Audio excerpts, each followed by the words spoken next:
Alright, what's up everybody, it's CS Nazo, and welcome back to the Great Ace Attorney 2 live streams. According to what I'm seeing in, Twitch, this is going to be an unstable stream on there, but, wait.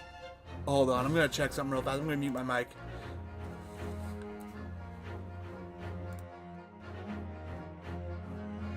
Hold on, I'm gonna check something real fast. I'm gonna mute my mic.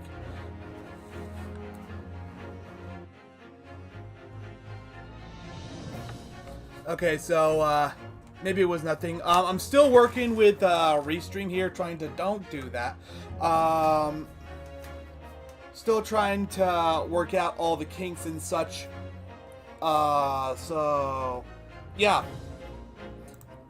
If worse comes to worse, I may just stream exclusively on Twitch, because I'll be honest, I think I actually prefer streaming on Twitch as opposed to, streaming on YouTube. I mean, I like having the ability to do both, but if I had to choose one or the other, I'd probably just do Twitch and just get rid of Restream altogether. Also, I notice something weird. I'm not doing this, at least not on purpose. There's supposed to be like this Restream logo in the upper left-hand corner of the screen, but it's not there on the playbacks I'm seeing on YouTube and Twitch. I have no idea what's causing that, but whatever. Also, I can't believe oh my god, I'm so sorry, I forgot to mention this. Shit is still going down in Ukraine. Why was I clapping there? Yeah, things are not looking good for the people of Ukraine. And it's, I cannot even begin to imagine what the people in that country are going through. They really need help. And, if you can help, I'm not sure if this shows up on Twitch, but let me check the, yeah, okay. There is a link to, something that I found on the Restream, website. It's a list of charities you can donate to help, the people of Ukraine. So if you have any, cash to spare, anything helps, and feel free to donate. With that said, back to being a distraction. Also, one more thing before we get started, though. Significantly less important than what's going on in Ukraine. Two of the last three Great Ace Attorneys streams I did, the streams went on for so long that I could not eat dinner before I had to go to bed in order to get up in time to do what I do in the mornings. Meaning I went to bed hungry. This time around, I have already prepared my dinner. I meant to eat the whole thing before the stream started, but it took longer than I expected, and now I'm sitting here with the whole thing right in front of me as I stream. So if you hear me go silent for a little bit, it's probably because I'm snacking on my dinner. Anyway, with that said, I'm going to start the recording on OBS. Connect to Discord. And that's why I'm going to be, you can probably hear me crunching.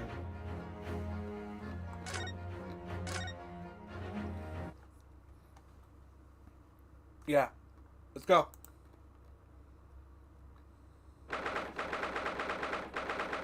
November 2nd, 8:56 a.m. The Old Bailey Defendant Antechamber. I forgot to mention what we're doing here. So our defendant, the defendant of this case, and our client, is, Ben Zeeks. Yeah, the guy who's been the prosecutor for, like, everything except the tutorial case for both games is now our defendant. And he is accused of murder of Inspector Gregson, who is basically the Great Ace Attorney series equivalent to Detective Gumshoe. So yeah, very interesting. I'm gonna mute again so I can...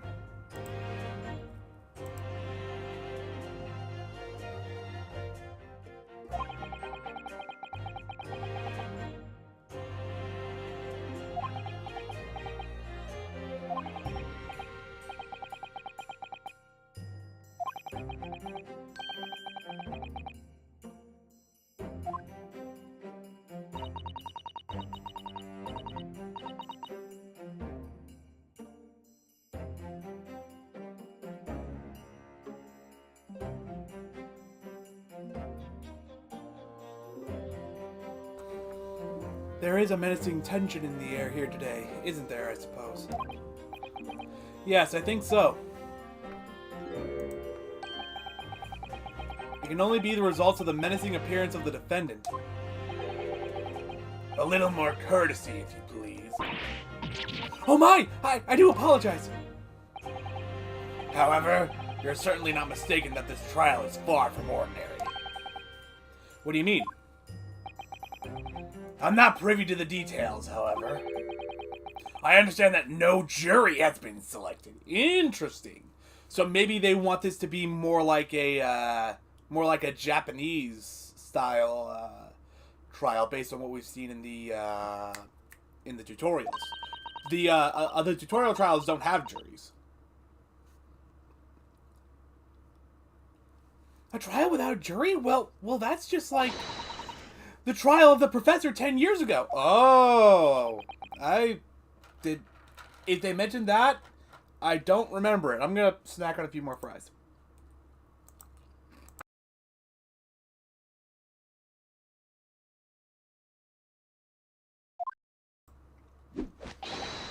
Good morning, my dear fellows.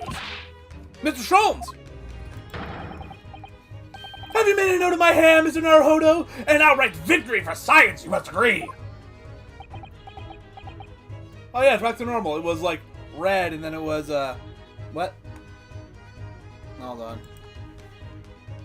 Okay. Something popped up on Restream.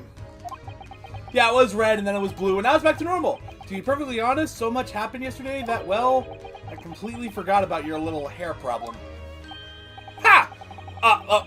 What one man is what to one man is a little hair problem is to another a day of drinking dubious potion after dubious potion. You have no idea how my stomach ails me this morning. Oh dear, how awful for you. I'm afraid you only have yourself to blame, Mr. Sholmes. And good morning to you, Mr. Reaper. I'm delighted to see you looking so full of vim.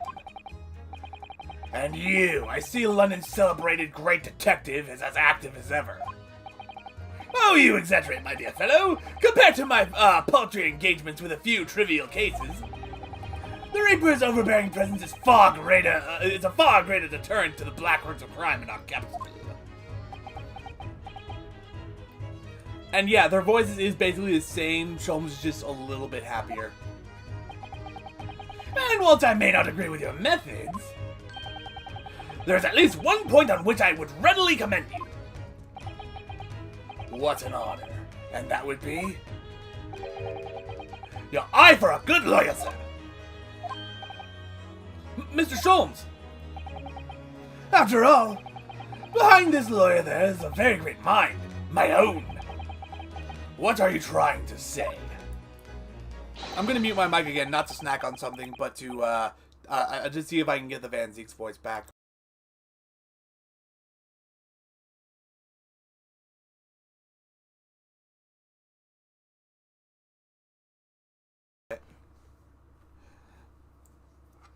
I wish only to say that that you should be prepared for quite a trial, Mr. Reaper.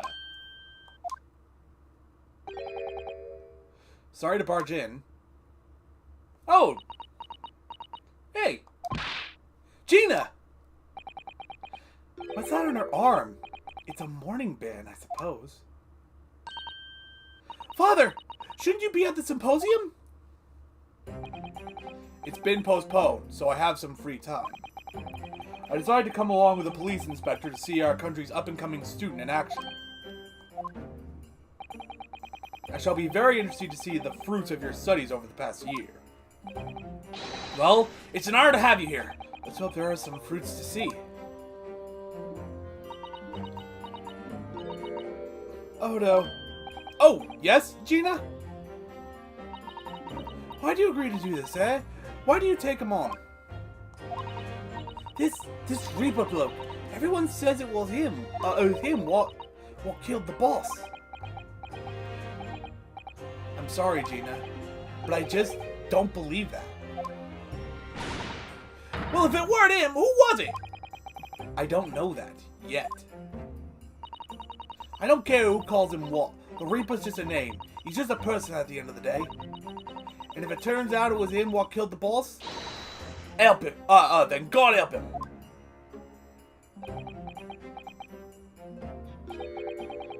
Fiery eyes indeed. Yes, the culprit deserves every ounce of your loathing. Eh? At least that may be some solace to the deceased.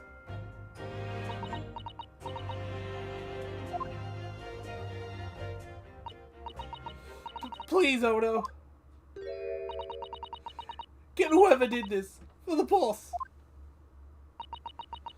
Oh, Gina. I ain't feeling this useless, but there's nothing I can do.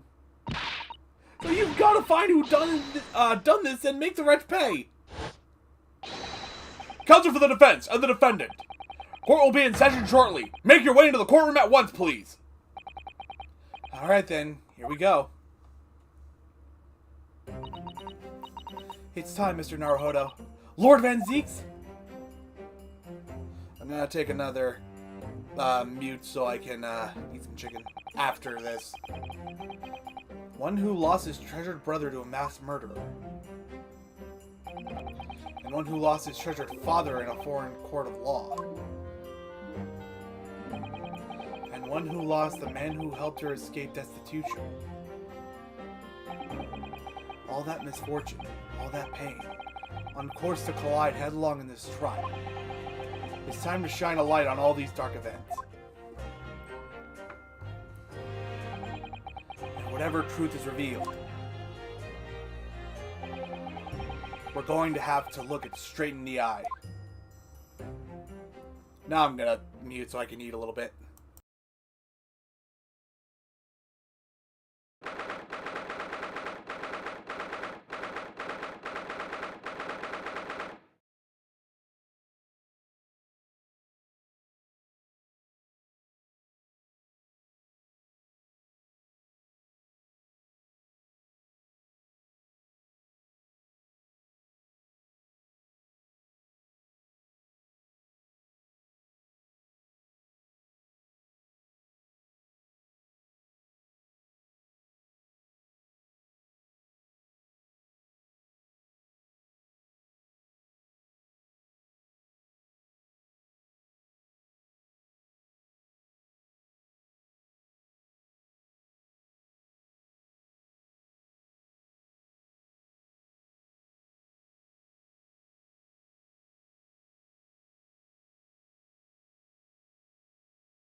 I'm back.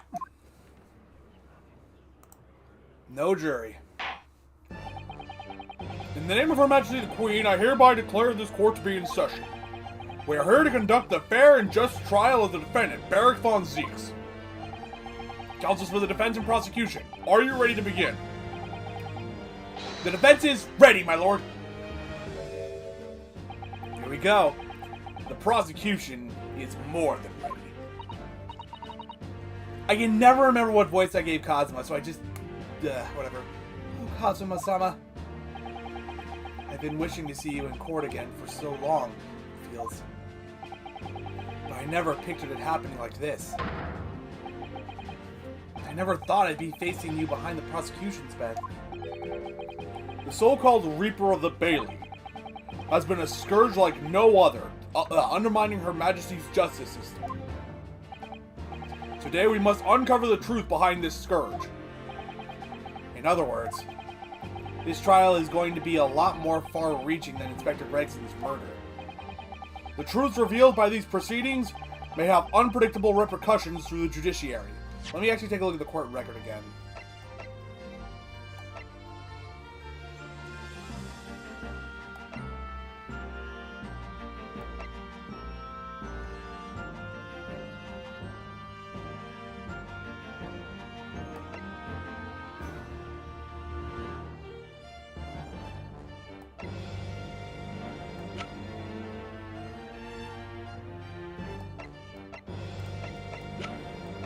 It was likely this guy.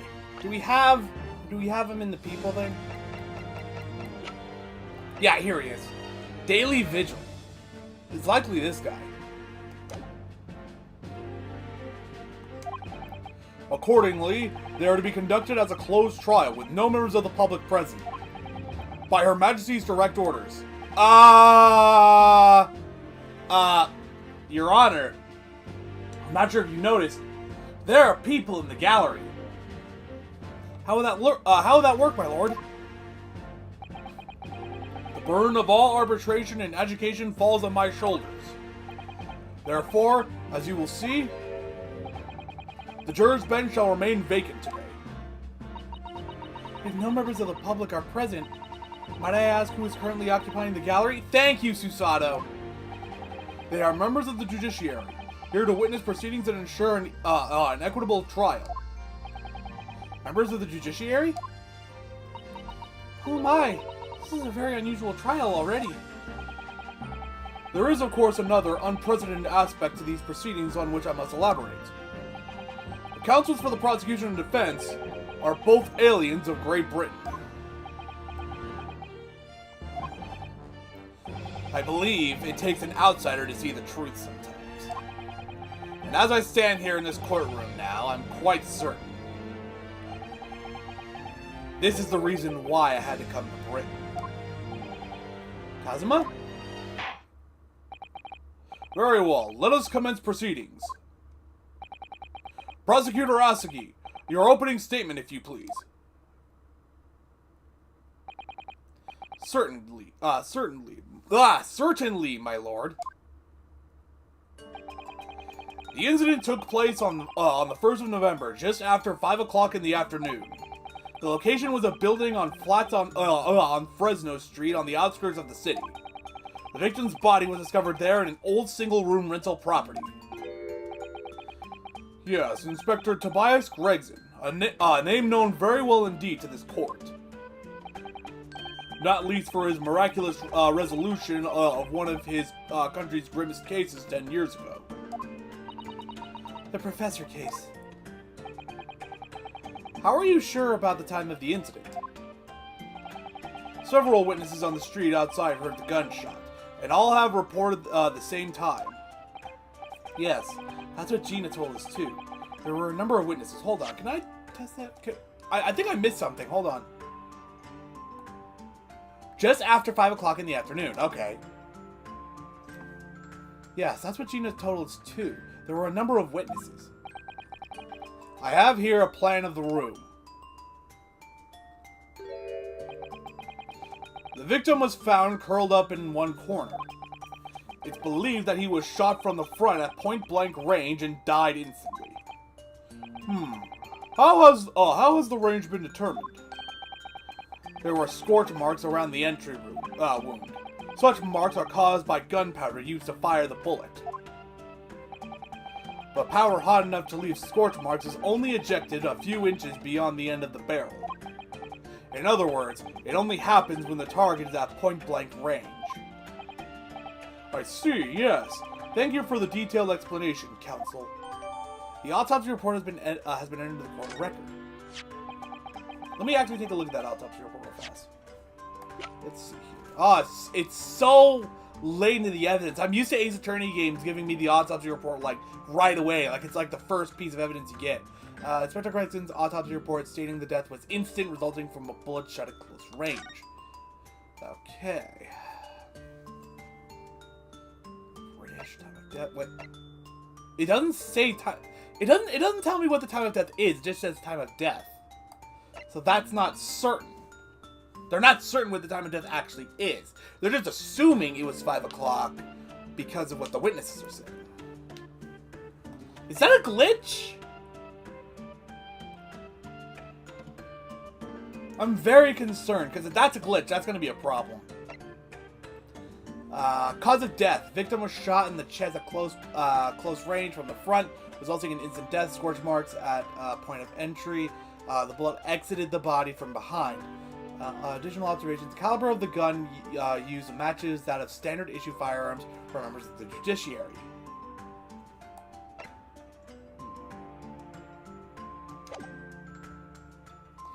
See, the thing is that I feel like if they didn't know what, I mean, like if you couldn't determine the time of death based on the corpse, it would just say time of death unknown or something like that.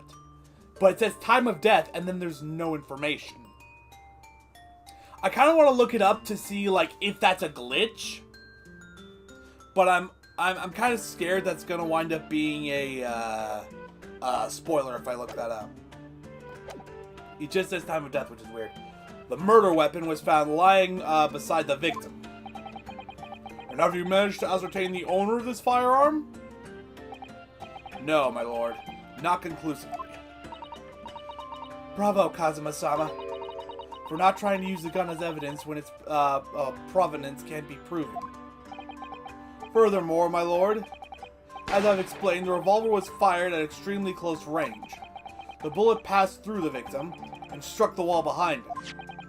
There was a candelabrum mounted on that wall, and the tip of one of the candles, and it was found to have been blown off by the projectile. We noticed that too, didn't we? Yes, that's right.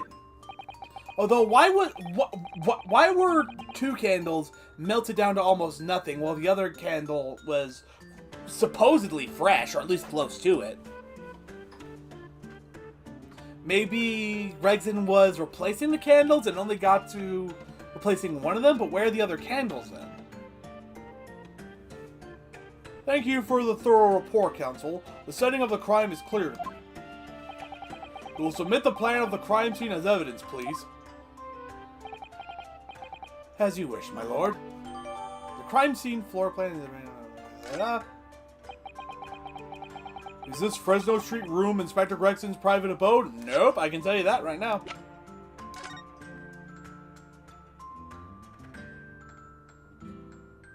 Alright.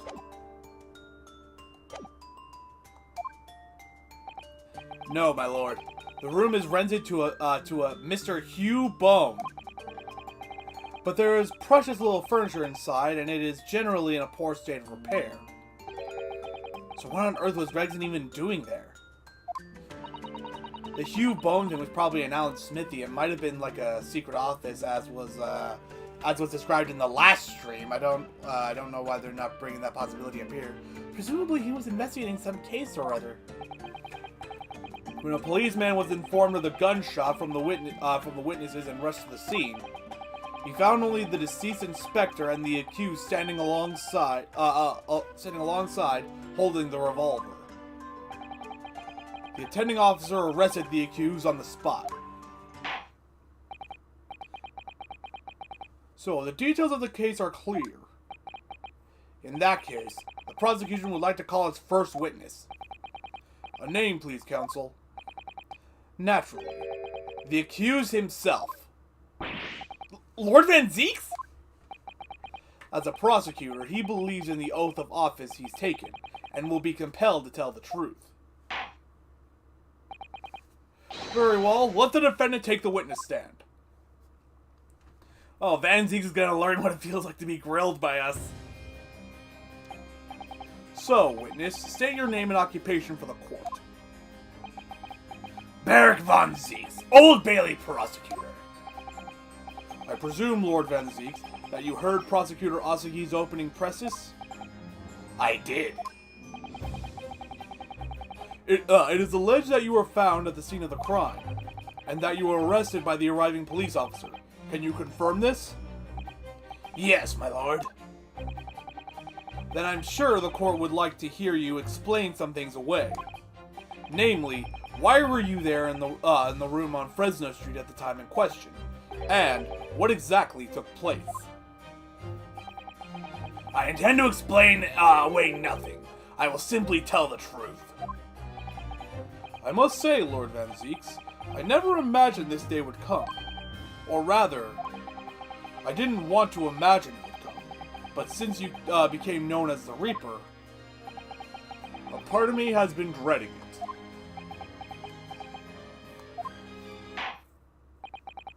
Your formal testimony then, witness. I'm gonna do the witness testimony and then I'm gonna take a few more bites of my meal. I was investigating Gregson and my inquiries had led me to that address. When I first entered the room that day, it was dark inside and I saw no one. A moment later, I heard the gunshot. I spun around and saw the revolver on the floor. Just as I picked the firearm up to examine it, the door flew open and I heard a man scream. It was only then that the body of Inspector Gregson appeared before me.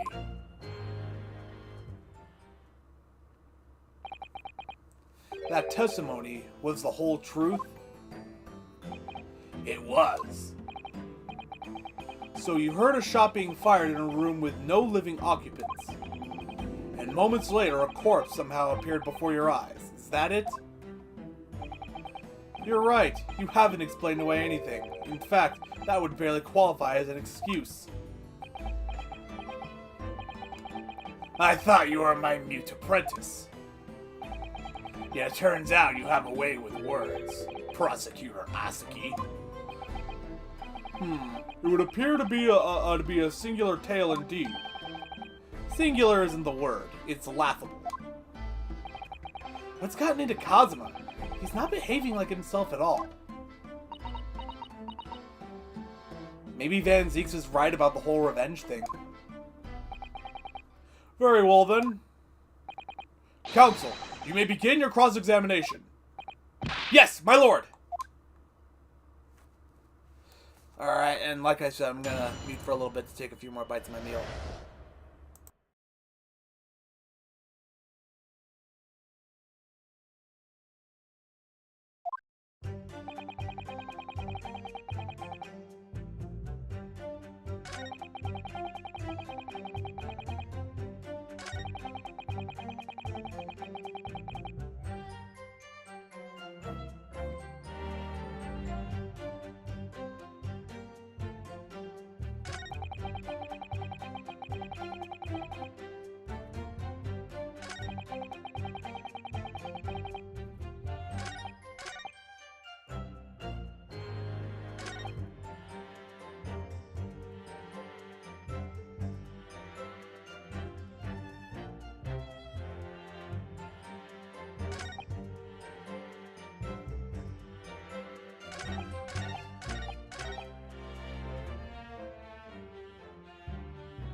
You were investigating the inspector? What on earth for?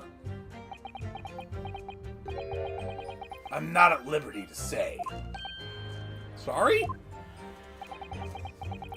I identified a distinct possibility that Gregson was involved in a case I was investigating. Regrettably, though, he was killed before I could secure the proof I needed. Is the court to understand, then, that on the day in question, you followed the victim to the scene? No, I was privy to his movements in advance. How? I stole into his office in the yard and consulted his diary. Hey, that's probably a crime. Yeah, unlawful entry, that's a crime. The address on Fresno Street was noted in the 5 p.m. entry. You illegally entered the man's office? In Japan, that alone would constitute a very serious offense. As it does in Great Britain, I assure you. Is that not the case, Lord Van Zieks? I was aware of the possible consequences.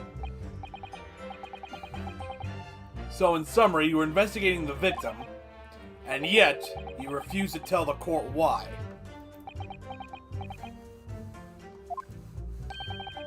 I didn't realize British prosecutors enjoyed such freedom to choose what to divulge under oath. Ugh. Why did I ever think I could defend this man? First I entered the room that day, it was dark inside and I saw no one. Hold it! Had you ever been to the address before? No, never. I only learned the place as a result of my investigations into Gregson's activities.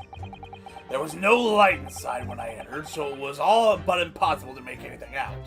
No light inside, huh?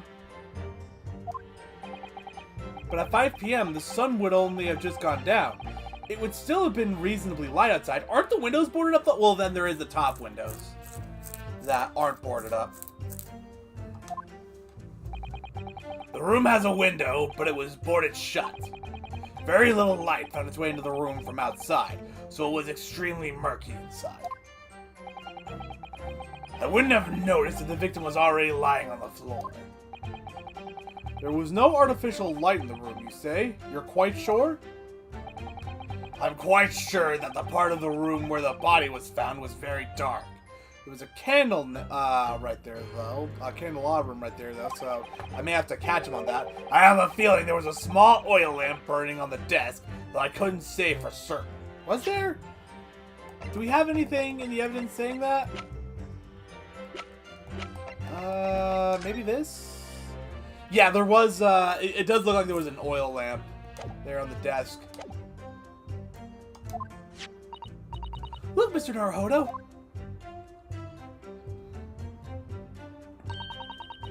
There's a small desk in the room just here. Yes, I remember, and there was an oil lamp on it, as well as the framed photograph. When I entered the room, I closed the door behind me and started towards the desk to investigate. And what did you find? Nothing. I never actually reached the desk. Interesting. So he got to about... So he started out here and got to about here before he heard the gunshot. I'm not gonna do that. Hold it! So, who fired the gun? I have no idea. I didn't see anybody else in the room. But you say it was very dark in there? Yes, that's right. All I can tell you is I didn't sense another presence. Aha! Then could it be that the gunshot actually originated from somewhere outside the room? No, that's out of the question. Oh.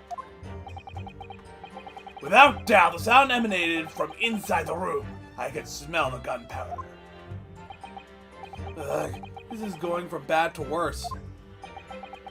And you say I'm sorry. And you say that's the point at which you noticed the revolver on the floor. Let me check the revolver out again. What is this? I really want to know what this little... It's probably just a thing to, like, hang on the wall. But, whatever. So this is the type of revolver that's standard to shoot for. Sure, then.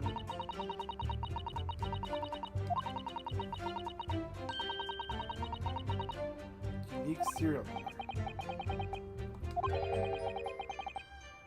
Oh, really? That's a new one.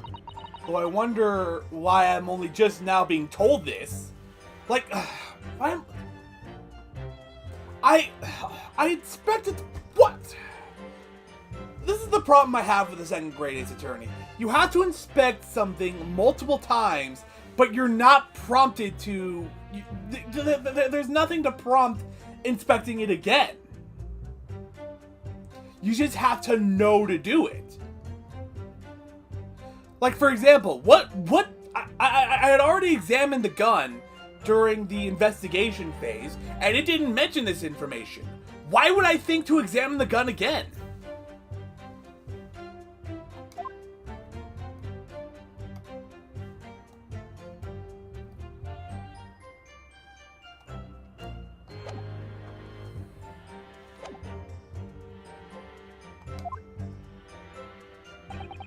Correct.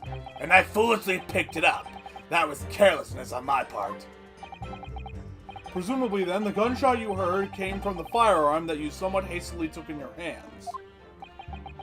In point of fact, my lord, I believe it did not. Wait, what? Hold on. Presumably then, the gunshot you heard came from the firearm that you somewhat hastily took in your hands. In point of fact, lord, I believe it did not. He thinks it came from a different gun. What? The barrel of the revolver I picked up was cold, and there was no smell of spent powder. But then, where on earth, is the gun that was fired? Whilst I would like to oblige you with an answer, I'm afraid I can't. I, too, would dearly like to know that.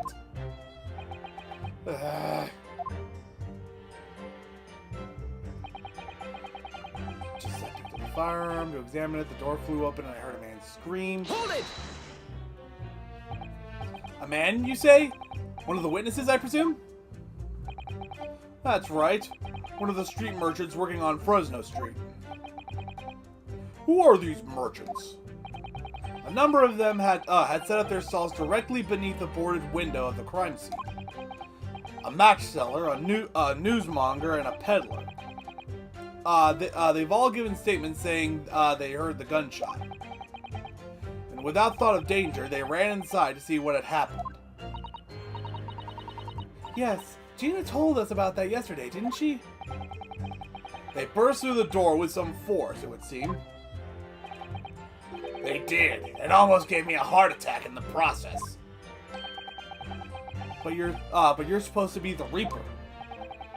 The first man to come in immediately noticed the revolver in my hand and fled. A policeman patrolling on Fresno Street heard the commotion and was able to arrest the accused shortly after the incident occurred. Anyway, the man's scream drew my attention in that direction. It was only then that the body of Inspector Gregson appeared before me. Hold it! Hold on. Actually, hold on. Okay, so the gun does not appear in the plans, but I believe it was found, like, right next to him. How would you have noticed the gun, but not noticed the corpse? What do you mean by that? When, in what way did the body appear? I honestly can't explain it, but it's the truth. As far as I was concerned, the body hadn't been there until that point, and then suddenly, there it was. Let me check the court record again, see if there's anything. Not a court record, autopsy report. The caliber of the gun was entering the bullet. Hit the body from behind. Okay.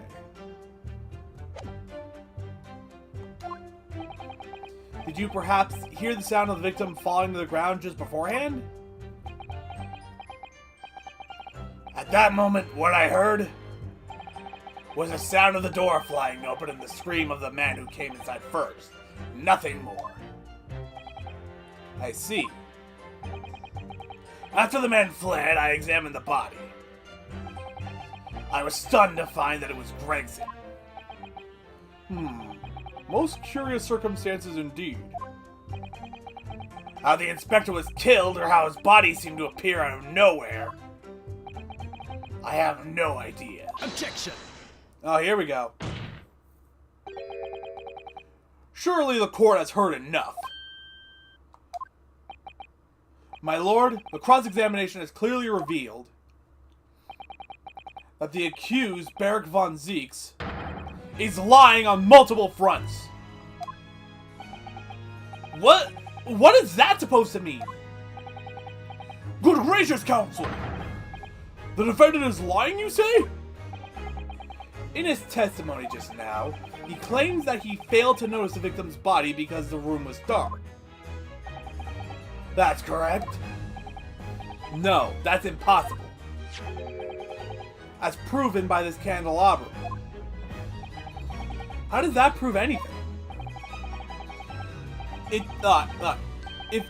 If you examine the tip of the long handle, you can see it has been blown off by a powerful impact. one would assume that the projectile fired from the firearm passed through the victim and struck the candle.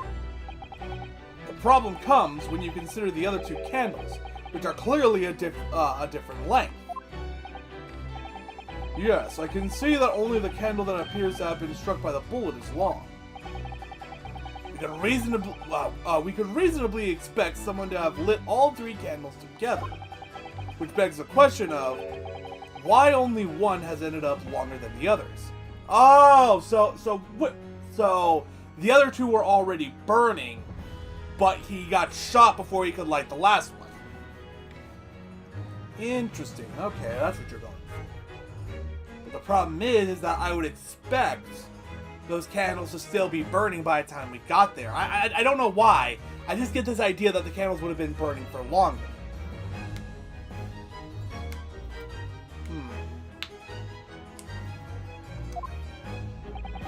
That must be because that particular candle was extinguished when the others were still burning. Ah! But there is another explanation for that, that being that they were all burned down to that nub and only one had gotten replaced before he got shot. That's right, when the candle was hit by the bullet, it obviously went out. But the other two candles would still have been burning, so the fact is, the victim's body would have been illuminated by the light still thrown by the candelabrum. And the accused's claim that he couldn't see the body clearly contradicts those facts. And now to the next lie. Oh boy. There's more?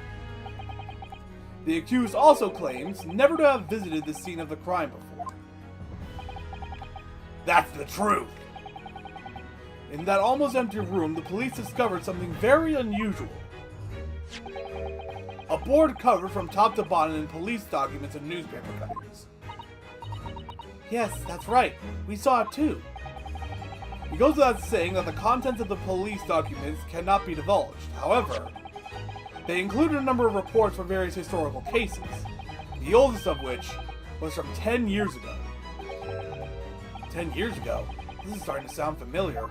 And there is a common thread linking all of the documents on that board. Indeed? What is this common thread, Counsel? They all relate to cases prosecuted in court by Barak von Zieks. All of them? And furthermore, all those cases are ones in which the defendant was acquitted. Good Lord! Interestingly, none of those defendants are alive today, because all of them have been sent to their graves by the Reaper. Ah!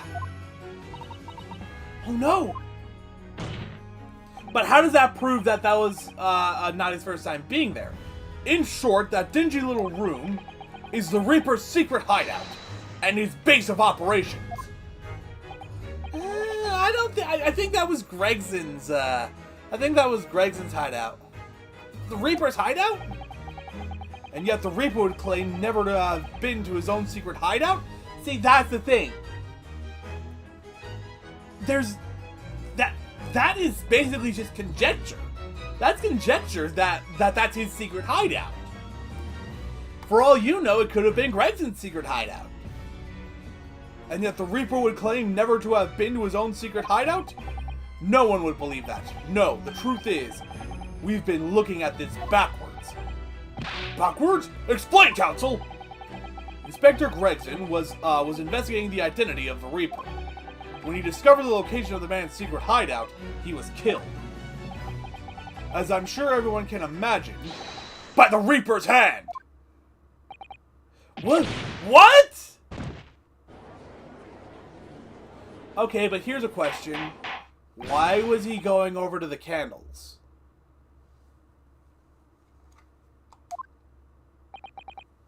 Very well, I hereby state the current opinion of the court. Barak von Zieks is an outstanding prosecutor who has rendered great service to his country. However, it is with deep regret that I must concur with Prosecutor Osagi's contention that the defendant's testimony exhibits a number of stark inconsistencies with known facts. All I have done is state the truth as I know it. Hazma's done a brilliant job as ever. He's drawing on his experience as a defense attorney to build his prosecution case, and it's formidable. Counsel, you will submit the board that you just showed the court as evidence. I believe it to be fundamental in establishing the facts surrounding the Reaper's existence. Thank you, my lord. The notice board has been entered in the court record. Let's take a look at that. And now, the prosecution would like to call new witnesses to the stand. Alright, well, what's nothing on the back, on the bottom, just a bunch of notes. There are details of a whole raft of cases dating back years on here, aren't there? This paper from 10 years ago is browning with age. Look. Out of interest, the most recent thing appears to be this newspaper cutting here. Oh? It's the same Red-Headed League advertisement that Mr. Sholmes had picked out. And do you remember? There was a red hair piece at the scene too. Was Inspector Gregson an exponent of the Red-Headed League then? Yeah, I mean, like, even, like, Ryunosuke and Suzawa are like, yeah, this was Gregson's. This was Gregson's place, not the Reapers. Witnesses who saw the events unfold on the day in question. Saw? They were mentioned in the previous testimony too, if you remember. Yes, the street sellers who heard the gunshots and went running into the room. Very well, lead the witnesses in. The defendant may step down from the witness stand. Certainly, my lord. Okay, what voices am I gonna give these guys? Oh no, oh no, oh no. Oh, what voices am I gonna give these? So, witnesses, state your names and occupations for the court. That's his lip! Oh! Names? We don't use names. Far too fancy for the likes of us.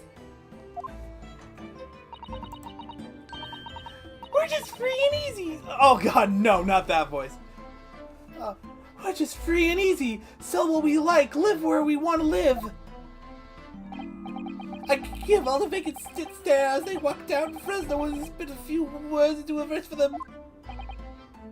Oh, I'm not going to be able to do these voices. Oh, shit. Would I be right in assuming that all three of you make your living by selling wares on the street? Everyone calls me Gossip. I sell Johnny little tidbits to passers-by, you know. Jaunty little titbits? Got an apple smasher for you, sir. Right up your gentle it is. 6 pence is the price, and not a penny less. Wait, you're actually trying to sell it to me now? Oh, come on, sir. Don't tell me you're not interested. Try the man. Give him the money and see what it is. Pay the man, counsel. All right. 6 pence it is. You won't regret it, sir. Now, come to listen to your son. Just between us, a young couple on Side Street have just had twins.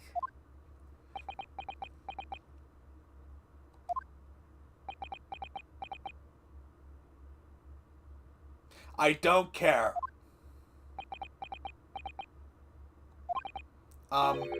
Is that it? No, that's not it. It's gossip, isn't it? It wants to spread, but that's up to you and your mouth, of course. I've got more, you know. Want another juicy one? 6 pence a piece it is, if you're curious. I am curious, yes, about what's going on just under that fat bottom lip of yours. Namely, that unusual bruise or whatever it is that's poking out from under your collar. Oh yeah, I didn't notice that. What about the next witness then? What name do you go by and what do you sell? I've already forgotten her voice. Me? I'm Venus. That's what everyone calls me. Funny, isn't it? I sell these lovely little fireworks to all the local school kids. That sounds incredibly dangerous. And she's lighting them in court. 6 pence a pop. What do you say?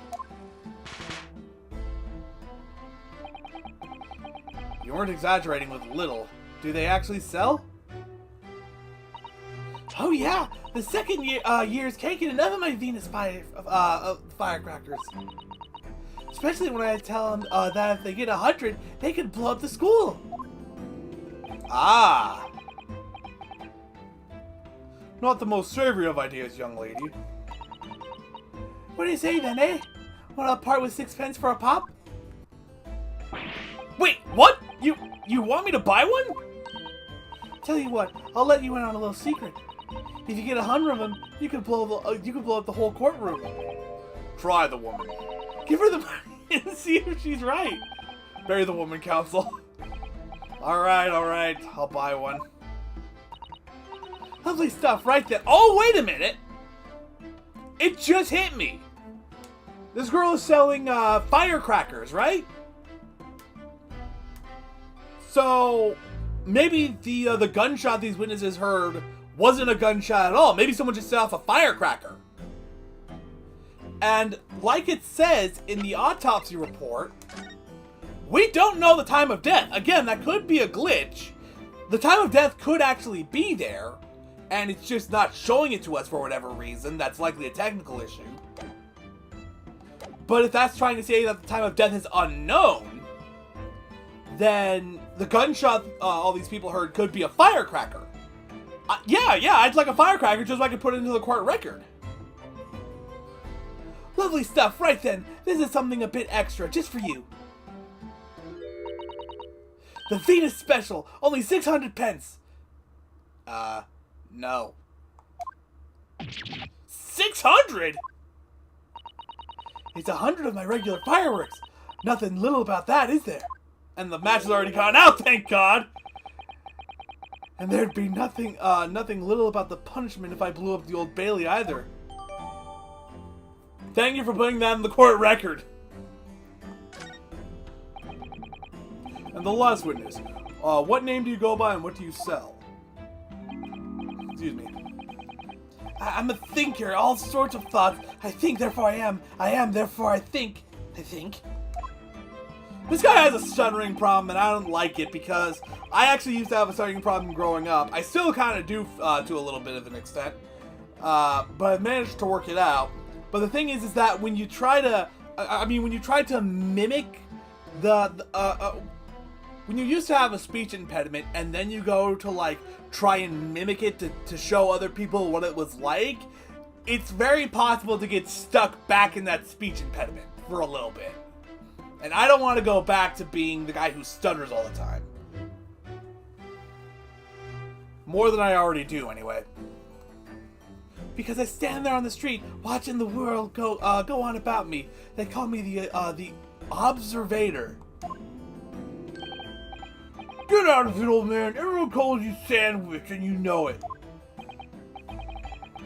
So, you don't actually sell anything? A problem shared is a problem halved, as they say. I give advice, I do, and think what it means. What? What is that supposed to say? Hot actual hero? I don't actually sell anything, no, come to think of it. Pity. No more purchases today, please. Well, we have quite a cast here, it seems.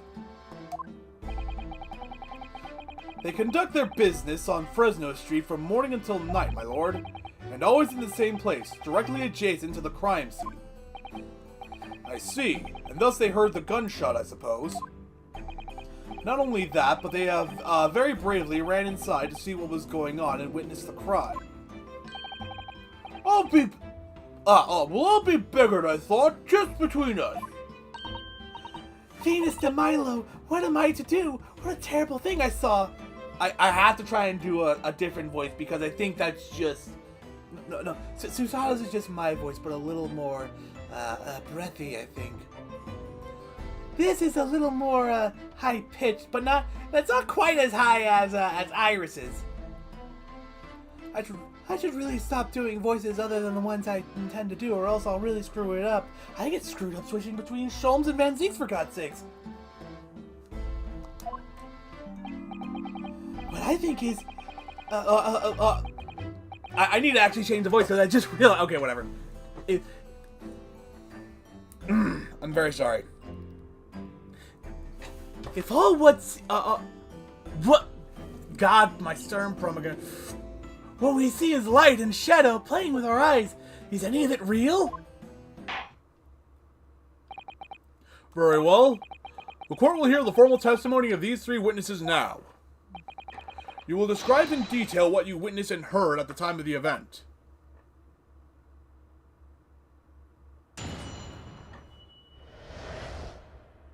The witness's account. We saw the whole thing from start to finish, we did. Everything from the moment they were in the building.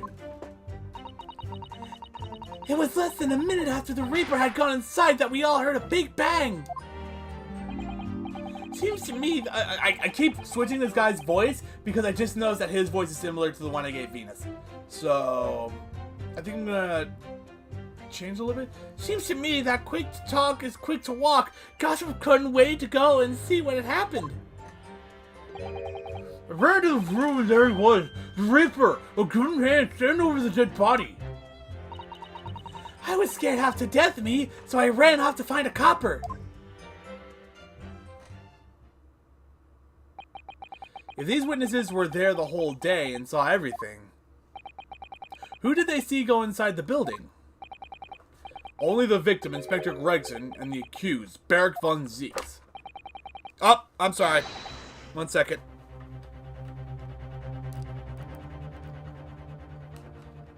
My headset came undone from the sound system. I've seen pictures of that Reaper in the paper. I know what he's like. And just between us, folk love stories like this. I've made myself a tiny film already. But wait, the room was just one of several flats in the building. Someone from another flat could have done it. All of those flats on Fresno Street are unoccupied. What a coincidence! Of course they are. They're small, damp, dirty, and expensive to boot. The room in which the inspector was found is the only property in the building that's currently leased. And we know the leaseholder's name, don't we? It's Hugh Bone. The testimony the court has just heard would appear to leave little room for doubt. It's becoming increasingly difficult to see how anyone other than the defendant could have committed the crime. No!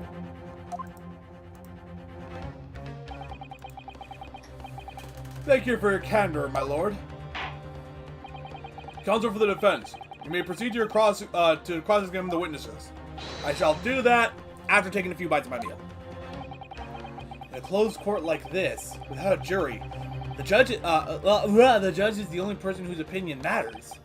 I have to break down this testimony. Somehow.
When you say they, who do you mean exactly?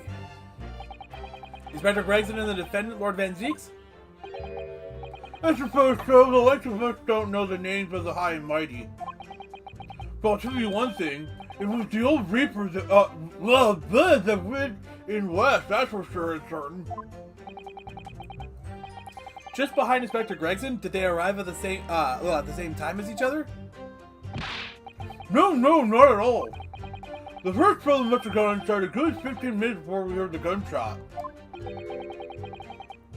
The victim arrived 15 minutes before? Are you sure about that? Am I sure? Am I sure? I'm sorry. Does it seem likely that I'd have forgotten a fellow with bright red hair like that, does it? Gregson doesn't have bright red hair. Maybe he was wearing that wig for the, the Red-Headed League? Yeah, I'm sorry. Yeah, his hair really were red, weren't it? Redder than my flaming fireworks, even.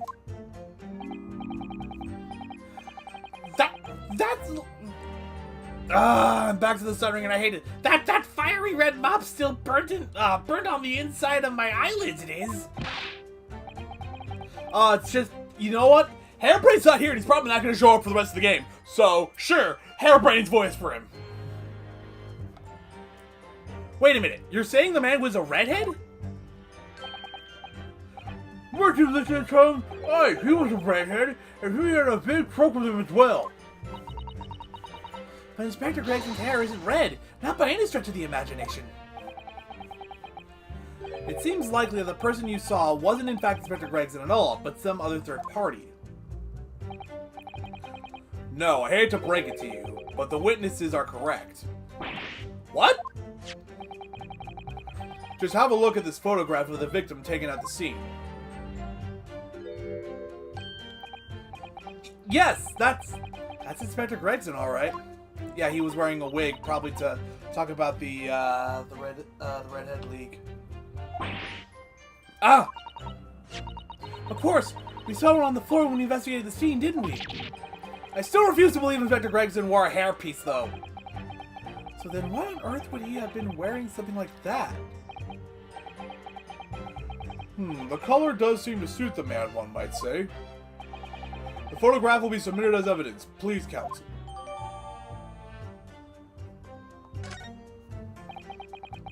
Let me take another look at that, see if there's anything else we can find.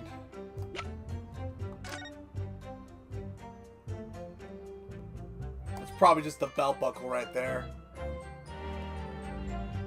Blood. I'm wearing the red hairpiece. Wait a minute, hold up. That hairpiece is definitely in the blood. Yet, when we examine it,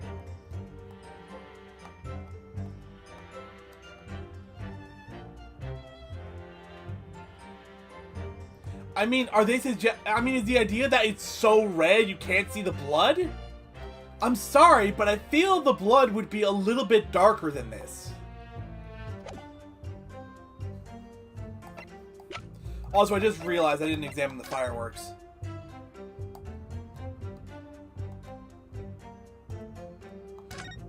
Excuse me. Have you had an idea, Mr. Naruhodo? You're staring at the end of the string of fireworks. Sorry, it's just that the Venus special. I was wondering what 600 pence worth of fireworks would sound like.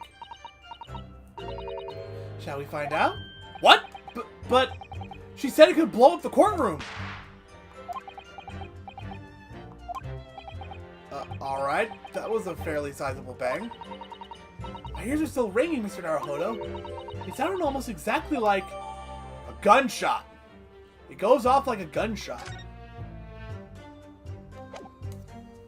I'm no, I believe the term would be, pyrotechnician? Would that be the right? Would that be the right term for someone who works with fireworks? Pyrotechnician?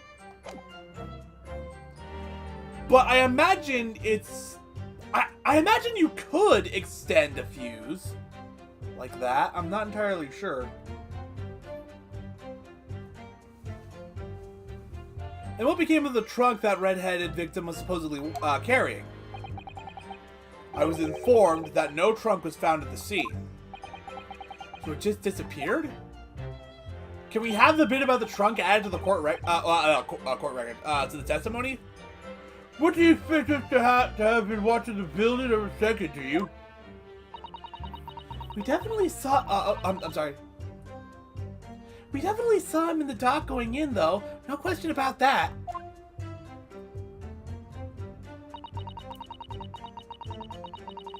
It was less than a minute after the Reaper had gone inside. We all heard a big bang. Hold it!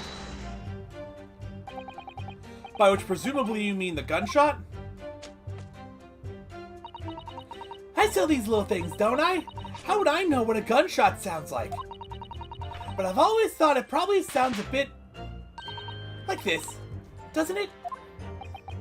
And you say that you heard the noise almost as soon as you saw the defendant here enter the building? That's right. It was almost straight away. Bang! It went just like that. Well, he's a Reaper, isn't he? It's what the French call a fait accompli. When the Reaper's around, people are going in the ground. I mean, that's what he does, isn't it? I think we get the message. The Reaper couldn't allow the inspector to live after he discovered his secret hideout. There can be no clearer motive for the crime. Wait a minute! I just realized the trunk. They were talking about the fact that he brought a trunk into the apartment with him, and we have this doll that extends into some kind of a key.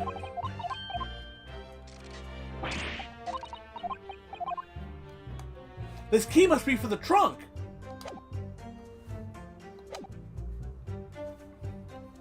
There can be no clear motive for the crime. Yes.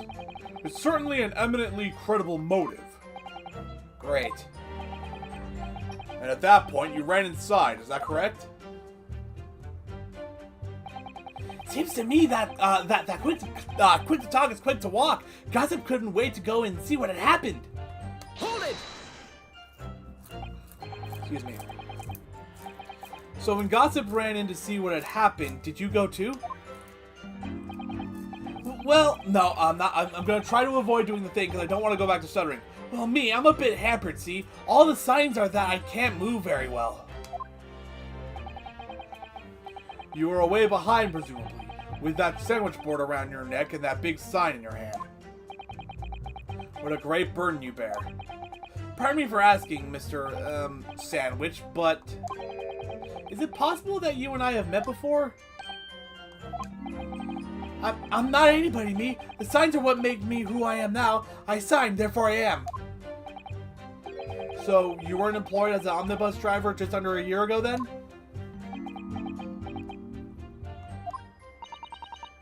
I might be mistaken, but I believe his trembling has intensified, Mr. Naruhodo. Yes, I agree. He's clearly been through a lot. Turn down King Henry Street, and the Black Widower's arms is just there. Oh dear, you've made him hide behind his sign. Life is full of surprises. Appeared in the room, there he was, the Reaper gun in hand, standing over the dead body. Didn't mean to skip that. Hold it! So then you were the first person to arrive on the scene, is that right? That it was! Kicked the door open like a professional like and yelled out, "What's going up here?" Lord Van Zeke claims all he heard was a man's scream, though. And it was dark inside the room? No, not dark at all. There were candles burned on the wall. Really? Huh. And there was a fellow collapsed on the floor. Just between us, it's the first thing I noticed when I got inside. Ah, I see. Even though Lord Van Zeke claims not to have seen any such lights on the wall. The next thing I knew was someone standing right beside the body. The accused, Baron von Zeeks. That's right, the Pale-Faced Reaper himself. I was a little shocked, I won't deny it, but I'm no living little coward.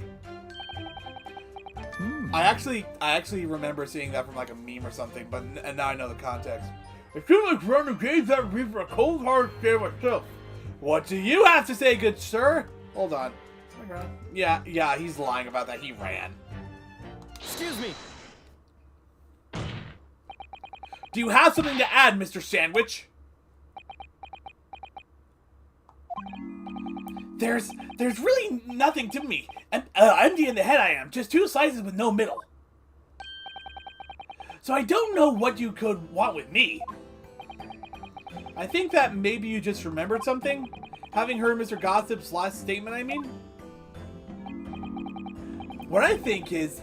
I'm sorry, I got the voice wrong and I noticed it. What I think is we're all nothings, really.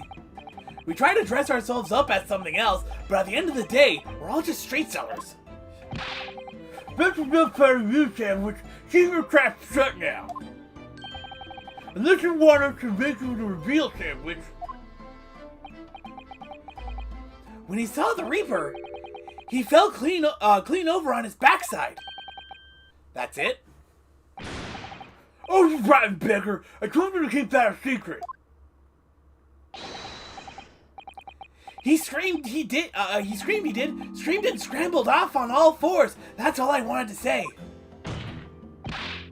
Mr. Gossip, is this true? The floor was dead slippery, that's why. Clear my head and I said they full of blood, you not yuck. Blood? Hold on. It's not that big. He would have to be standing right about here. Not that close to the body, but the floor plans. Yeah.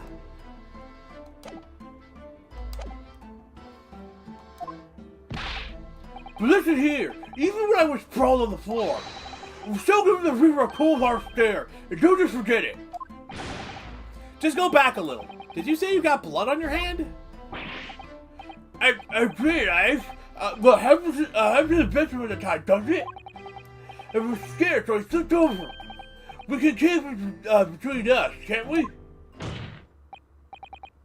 No, Mr. Gossip. I'm going to have to ask you to add that information to your formal testimony. Oh, if I must. The witness will amend his testimony to include the aforementioned details at once. Kazuma doesn't seem happy about that. Slipped over and got blood on my hand, so I quickly wiped it off the floor.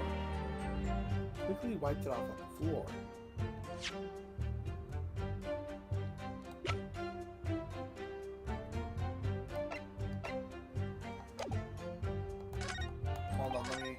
Oh wait, it already went back, okay.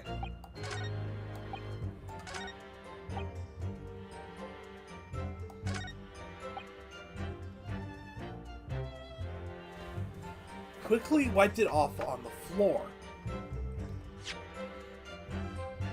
I feel this should give me some information, but I don't know what.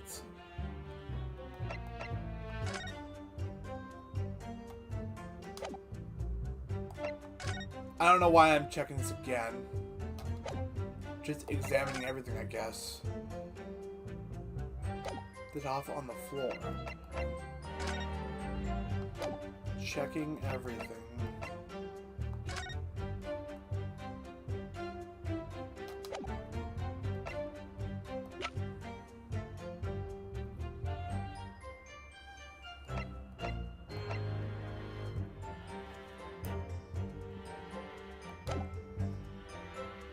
I'm gonna press. Hold it!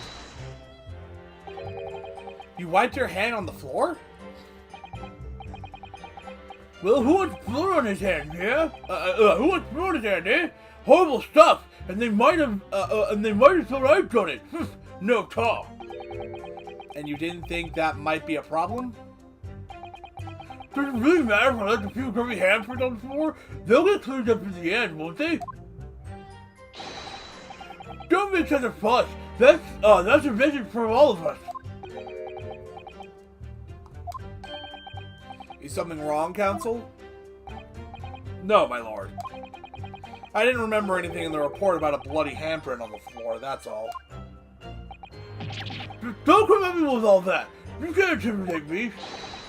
I knew what I did! I wiped it off on the floor, the blood!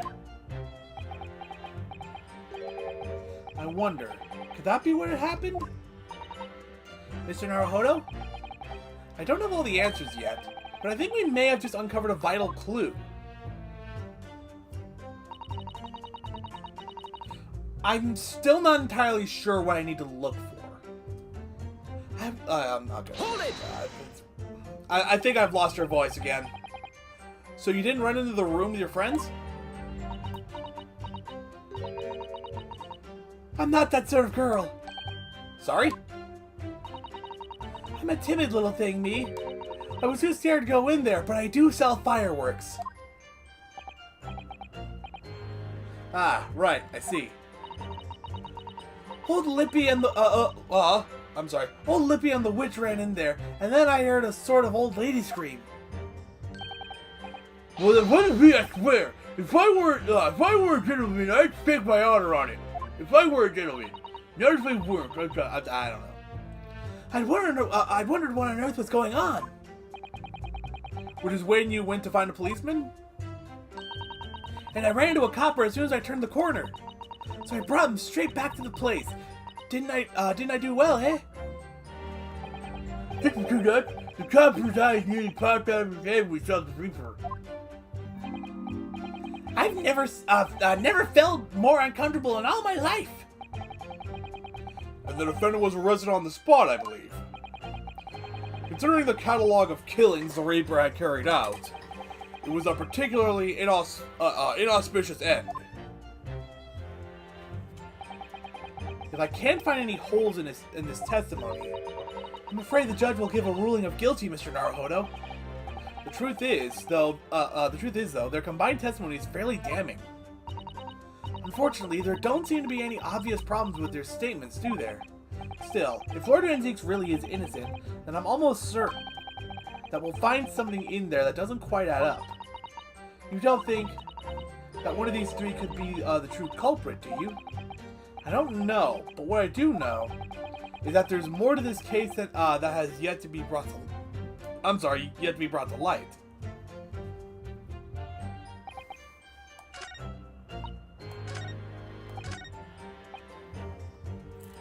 I slipped over and wiped it off. The only thing I can think to present here, and I know I have to present something here, is either the picture of Gregson, because that would be the only place where there would be blood, unless he was shot outside the room and then pulled inside, or the floor plan. But I mean, the blood isn't showing up in the floor plan, so I would imagine it would have to have been the photograph of the victim. This is the only thing I can really think of. Objection! And I'm wrong.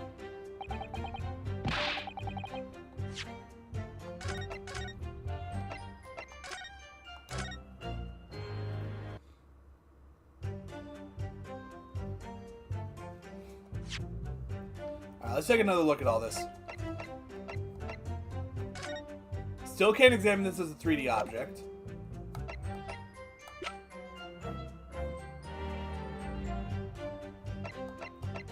Something about a bloody handprint. Slipped over and got blood on my hands, so I quickly wiped it off on the floor.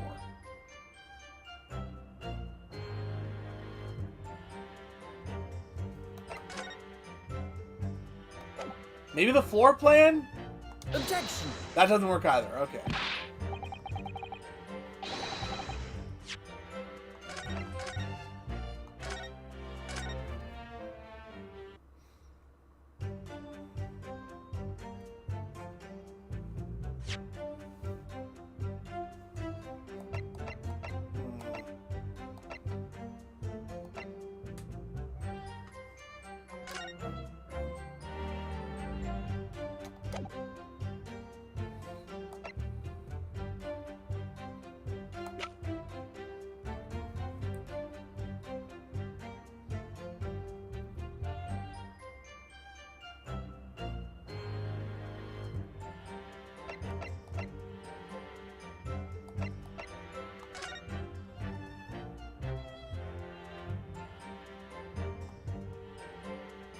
What the fuck?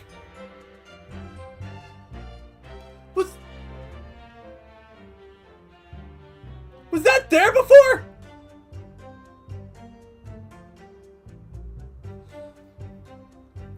I'm not sure that was there before. Hold on, hold on.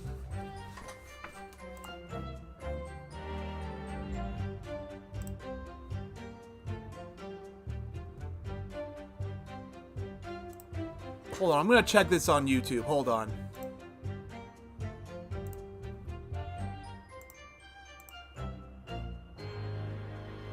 Okay, never mind. I think I may be screwing things up on YouTube.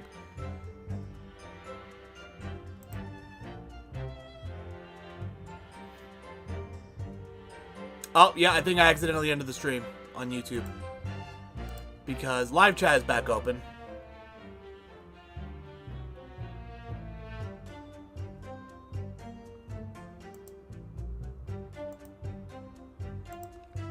One second.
Okay, I went back and watched the live stream, and this was there when I first saw it. I just didn't notice it. Sorry about that. I was so sure I didn't see it the first time, but that one's on me. I just didn't notice that.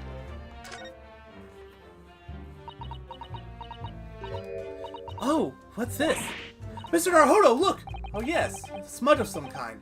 In fact, it looks just like a handprint. And the color, that's blood, isn't it? Oh dear, how disturbing.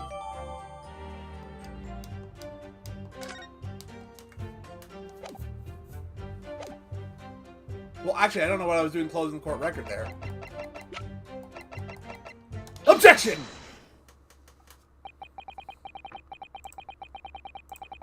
So you wiped off the blood from your hand on the floor of the room. Are you quite sure about that? Well, what else do you expect me to do, eh? Does it really matter? Objection! The police have found no such handprint on the floor during their investigations. What exactly is the defense asserting? If you listen, you'll find out, Prosecutor Asaki. Certainly, there was no bloody handprint found on the floor. What are you trying to say? There was a handprint in blood left very clearly at the scene. On the back of this notice board. Ah! Ah, yes indeed. Indisputably a handprint in the distinctive color of blood. Hey, you're dead right. That's my right hand. I don't know it anywhere. Objection! The witness very definitely testified that he wiped his hand on the floor. Any handprints on the back of the board are irrelevant. Objection! See, that's the thing. It's a notice board. Not if the board itself had fallen over onto the floor. Thank you, Ryunosuke. Let me take another look at this. Yeah, it could have very well just fallen over. There's nothing to say. There's nothing to stop it from falling forward. There's stuff to stop it from falling backward, but nothing to stop it from falling forward.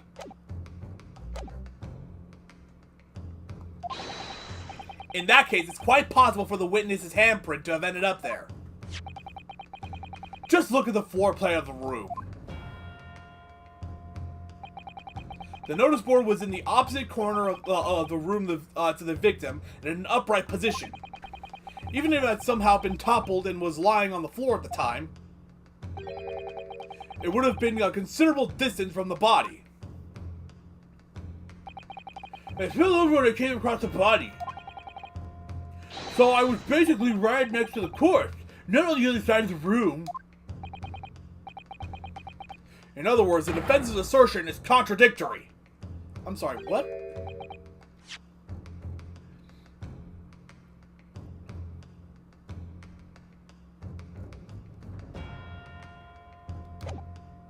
Yes, it is. There's a very definite contradiction here, for which there must be a reason. I take it that you formulated a proper hypothesis, counsel? Regarding this apparent discrepancy between the witness's account and the handprint found at the scene? I have, my lord. The discrepancy between the witness's account and the location of the handprint is explained by another handprint? The board moving false testimony.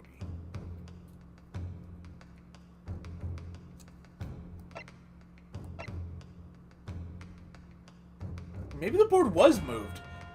Because, I mean, if it had fallen, if it was fallen over at the time, then, yeah, it would have had to have been moved to be placed upright again. At some point. I should have saved. The real contradiction here is the handprint itself, not where it was found. As the court can see, it's upside down. Good gracious, so it is! If the witness had put his hand against the board, the fingers would be pointing upward. What does that tell us? It tells one simple fact. When the handprint was made, the board must have been lying on the floor as I previously suggested. Which means that after the incident, it must have been moved! What? Objection. You're claiming that somebody moved the notice board after the shooting? Then tell the court who. I don't know that yet, but the point is, when you consider all the testimony we have heard so far, we can now be very clear on one point, and that would be the position of the notice board at the time of the incident, my lord. Oh dear. So, counsel, I must ask you to clarify your assertion for the court. At the time of the incident, where do you maintain the notice board was situated? I'm gonna save, because I'm probably gonna get this wrong. Hold up. Okay, everything, hold up.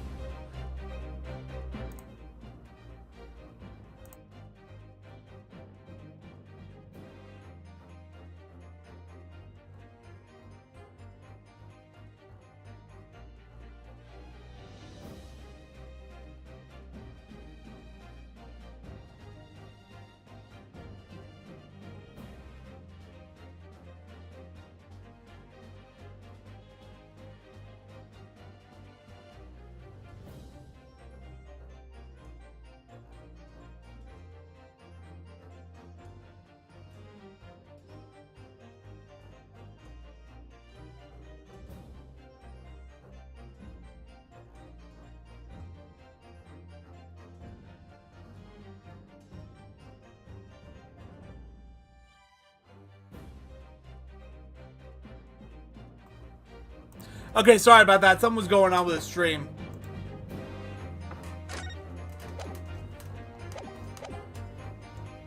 Alright.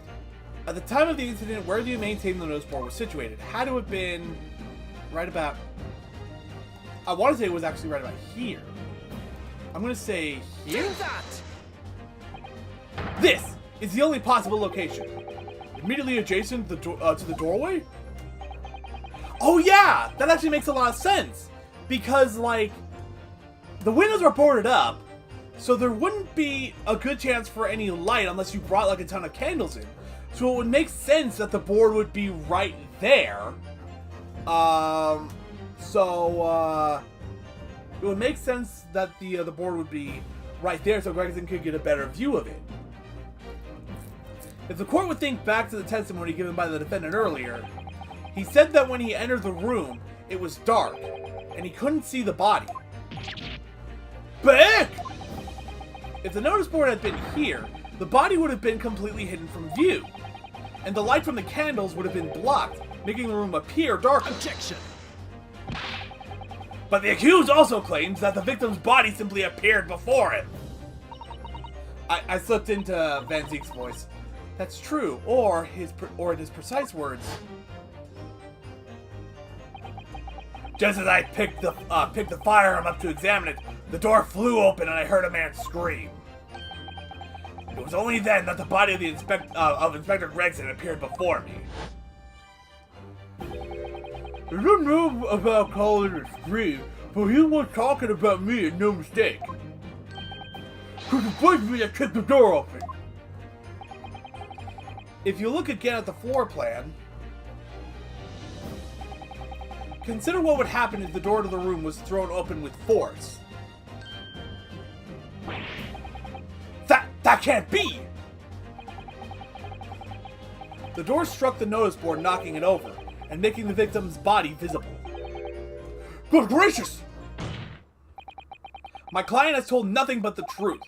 He has simply described what he saw. Arrgh! Order! Order! Counsel, how has this not come to light before now? After the incident, somebody must have righted the board and moved it into the position where the police, myself, and my colleagues saw it when investigating the room.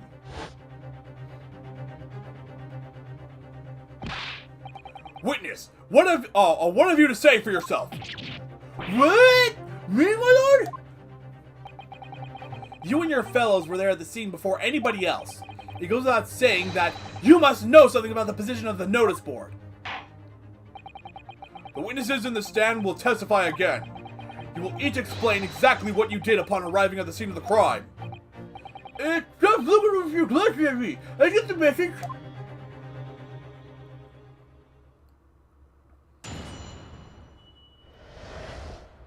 The mystery of the moving board. I don't know anything about that here notice board. I just put my hand on it, that's all. Well, don't look at me. I haven't got a clue about it. I was doing my business with some second years at the time.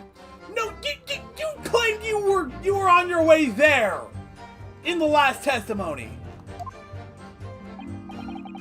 I don't know anything about anything. I'm just a bystander, me. Just a sign on the crossroads of life. God damn it, I'm flipping back to my fucking stuttering problem. It was a rip right there. You gotta face that strange board. What does that even mean? I can't see how this changes anything anyway. The detective still died when we heard the gunshot. How do you know it's a gunshot, though? Do I have to get him on the firecracker? So none of you can elaborate further. Shaken by the crime, I'm sorry, that's Van Zeke's voice. Shaken by the crime they witnessed, and with only the light of a few candles and an oil lamp by which to see, we can't expect these witnesses to be able to give a more precise account of what happened. That's right, yeah. It don't pay to expect too much. It's man's endless quest for knowledge that's destroying the world. That's what I think. Do you? Really? In any case, as this testimony shows, even if the notice board was moved by somebody following the incident, it makes no difference. When the gunshot rang out, the accused was the only person at the scene. In short, the only person who could possibly have committed this crime is Barrick von Zeeks. None of this wrangling over the board changes that simple fact. Quite so, quite so.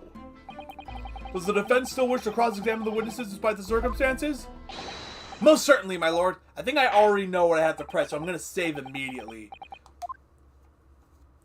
Well, immediately after I... Oh, God, the stream's frozen.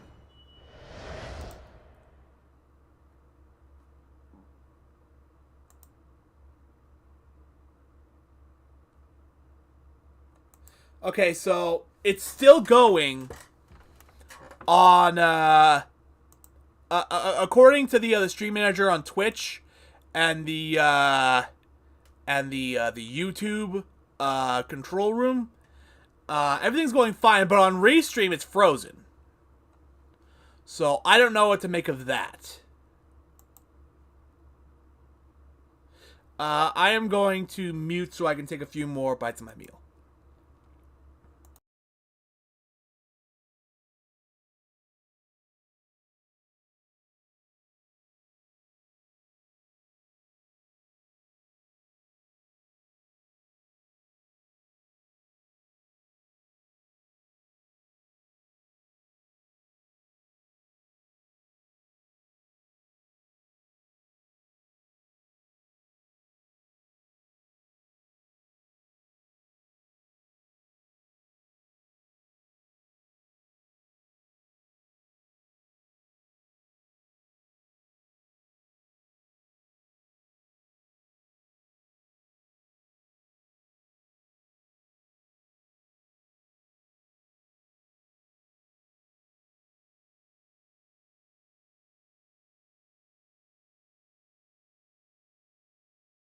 Also, I'm gonna get a refill on my drink.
We're seeing a lot of the bit rate just dropping down for very little reason.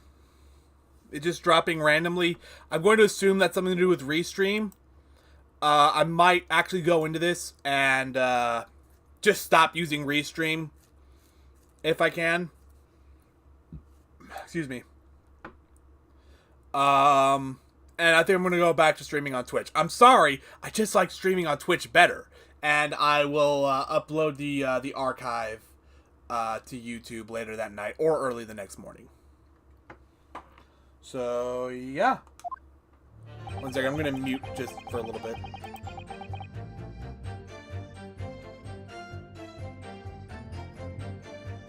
There we go. So, I have to go. I have to wait for all the text to show up.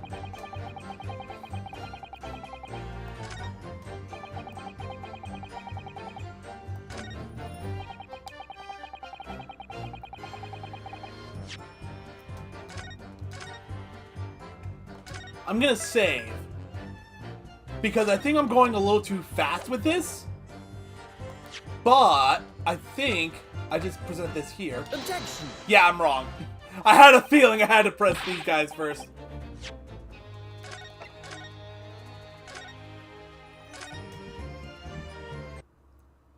Yeah, I jumped the gun a little bit there.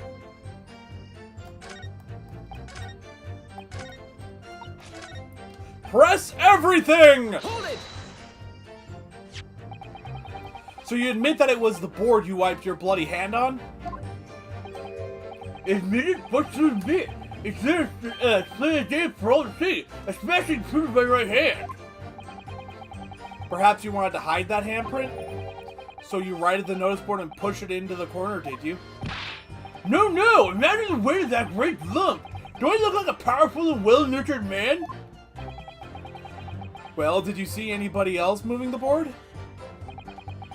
I've got nerve of steel, I can tell you, but even I have my limits. There was a body on the floor in front of me, and the Grim Reaper itself standing over it. There was precious little light inside either. The first lip was all a quiver. My top lip is gonna be all swollen and frickin' chapped with how I had to stick my bottom lip out to talk like him. In other words, this witness is unable to give definite testimony on that point. Yes, it would seem so. Well, don't look at me. I haven't got a clue about it. I was doing business with some second years at the time. Hold it! When you say you were doing business with them, you mean you were selling them fireworks? Yeah, what else? There's a priory school just around the corner, see? Those cheeky little so-and-sos have got a plan to blow their school to Kingdom Come. And you're their arms dealer. So I've been telling on them, letting their teachers know what they're up to. Well, at least you're doing that. But at the same time, I don't think you should be selling them in the first place. Yeah, wouldn't want anyone to get hurt, so I let the school know the kids are playing with dodgy toys. Okay, while the other bitrate's good, I'm going to say that if this stream is like choppy, like if there's audio desync, or if there's like just a lot of stuttering or whatever, let me know in the comments. I'll look over the video myself, because I'm not looking over the entirety of a 2-hour video. I mean, of a 2-hour stream archive. I'll see how bad it is, because I'm also just straight up recording this through OBS, and if the recording in OBS is any better, I will delete this stream archive and re-upload the video I'm recording straight from OBS. So just let me know. Then praise the Lord, the teachers take all the fireworks off them. And then, praise the Lord again, the kids all come back to me to buy more. Everyone's happy, see? What a racket. Of course, and sometimes the teachers give me a little bonus to thank me for letting them know. It's a busy old life selling explosives. Venus is a guileful goddess indeed. Well, telling barefaced lies is kind of my thing, really. I'm never so good at it. Okay, what do you have to say? Excuse me. Something wrong, Mr. Sandwich? If I said it was, I'm sorry. If I said it was, could we just leave it at that? Would that be the end of it? No. Did Miss Venus's statement just now bring something to mind, perhaps?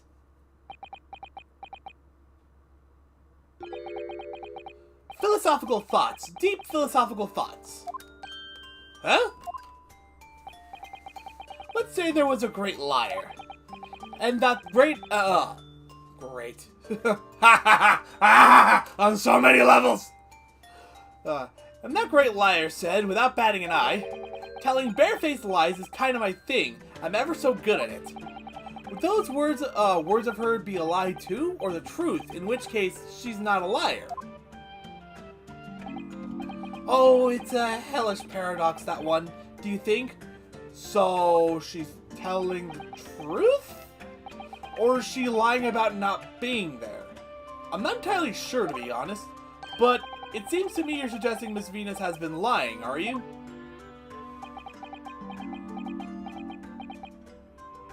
That seems to be the case. What are you on about, old man? Trying to cause trouble, are you? Keep on like that.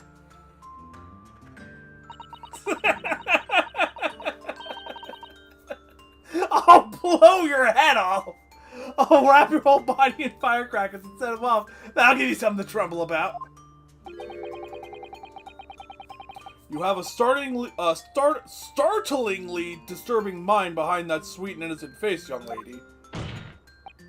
So, Miss Venus has lied in her testimony. Is that what you're saying, Mr. Sandwich?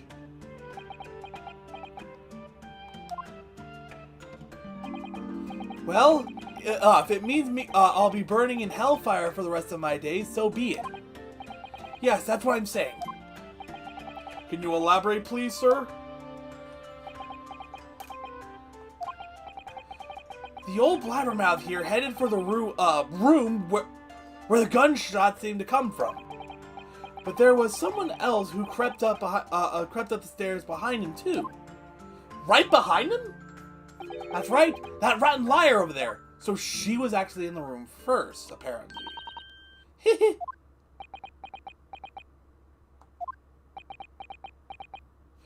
Let me check that again. Hold on.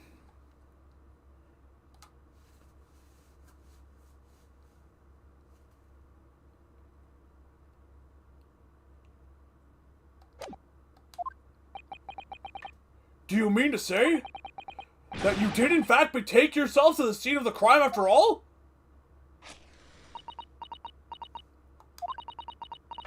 What did I tell you, eh? I said I was gonna tell in barefaced lies, didn't I? Yes, you mentioned it. Well, that revelation rocked the whole courtroom, didn't it? Who knew firecrackers packed such a punch? So you did indeed visit the scene of the crime, did you, young lady? Good grief!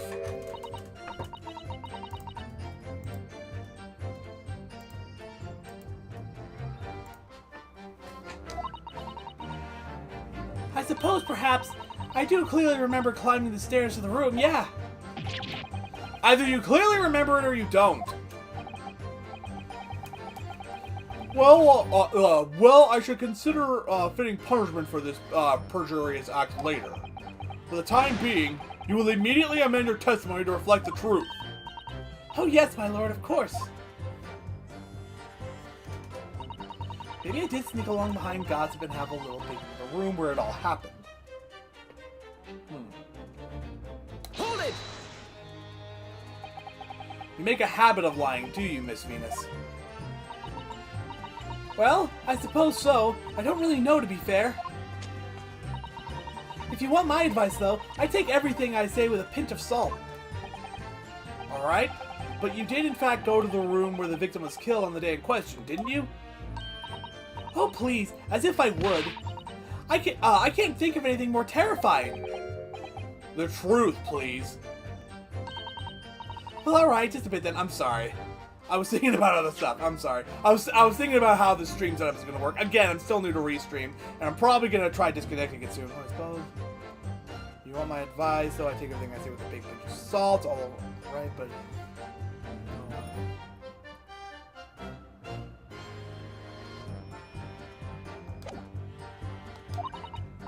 I mean, a girl my age is curious about stuff, you know? Did you touch anything at the scene? Oh, please, as if I would. I mean, there was a dead body on the floor. The truth, please.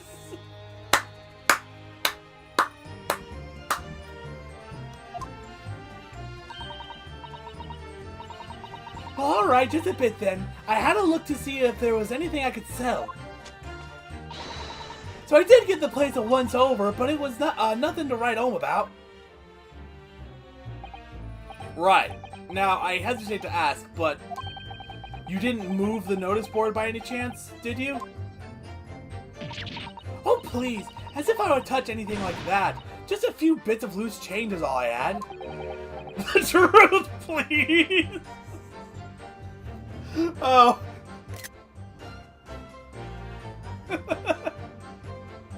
Oh, that's a forearm weapon. That's a forearm weapon right there. Well, alright then. I thought there might be something worth having underneath. So I blasted the flippin' thing. I'm sorry? Okay, flipped the blasted thing. You're telling us that you did move that board? I think that did slip out, didn't it? What? You daft barn punch? I don't believe it. The girl doesn't think. So, did you find anything then? Something that you might have taken perhaps? To sell? Oh please, I should be so lucky. In my imagine the truth now.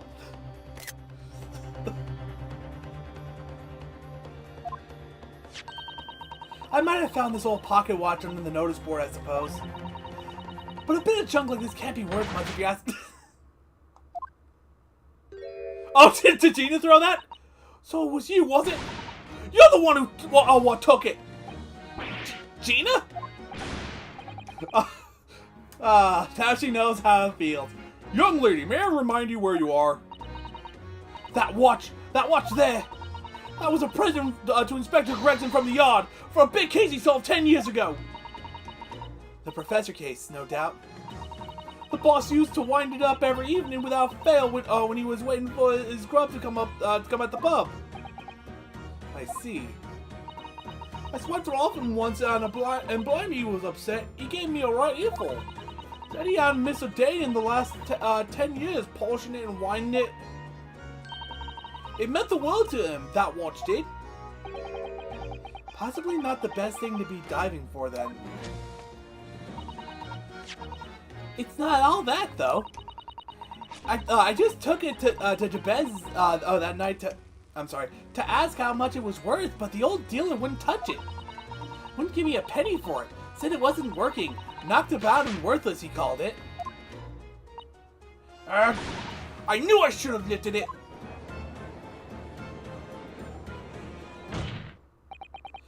That watch must be submitted as evidence at once. Oh, please. Just so long as you promise to give it back when you're done. No, we're not doing that. Not a chance. I'll swipe it from you if you try to get your grubby mitts on it again. That's enough. Hand the watch to the bailiff forthwith. Now, children, watch your manners. Good Lord! The glass appears to be broken. More than likely, it shattered when the inspector was shot. It doesn't take it anymore either. Which is why Jabez didn't want it. What a waste, eh? Yes, indeed. It appears to have stopped at the hour of 5. Exactly when the gunshot was heard then. Which supports the prosecution's claim, of course. Well, see, it wouldn't have... I don't know. Oh yeah, it's not the court record yet. I'm no expert on pocket watches. I'm not, by any sense of the means. Although I have been thinking about buying a pocket watch at some of the conventions I go to, but the guy doesn't show up anymore. But I think they're a little more sturdy than just falling on it and it breaks. I don't know. I get the impression they're a little more sturdy than that.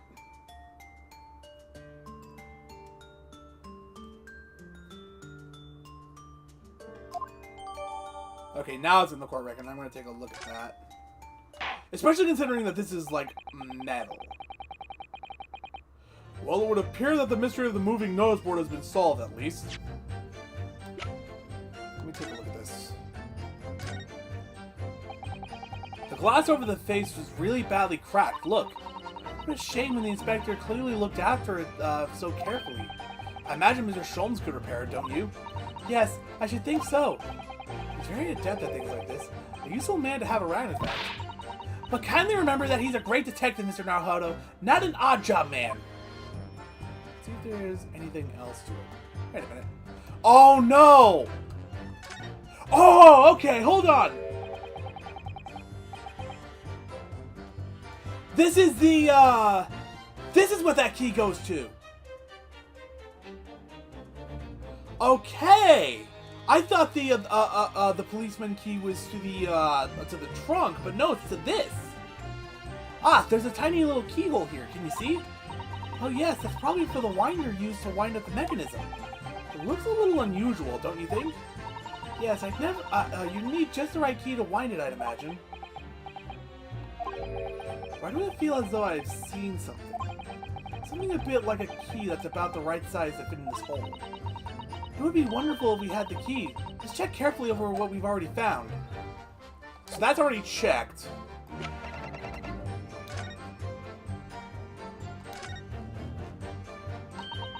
The helmet of this charging policeman appears to be a little worse for wear. I've already read through all this. Ah! What's that? It appears to be some sort of key. But it's tiny, though. It couldn't be a key for a door. Not at that size. So what is it for, I wonder? Can I put two and two together and say that, oh, this is the winder? Mr. Sato, do you think perhaps this key could be the key for the... Oh, there we go. For Inspector Gregson's watch? Oh, yes, it could be. Let's try it at once. There's not a moment to lose.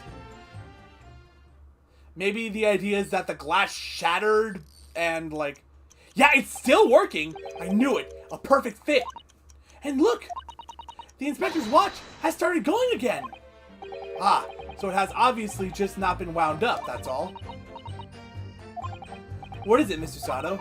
Well, if the watch isn't actually broken after all, I have a feeling it could have profound implications. She's deep in thought now.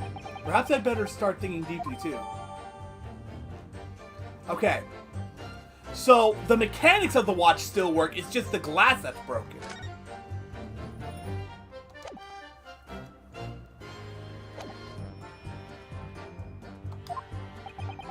And as predicted, it had very little bearing on the case.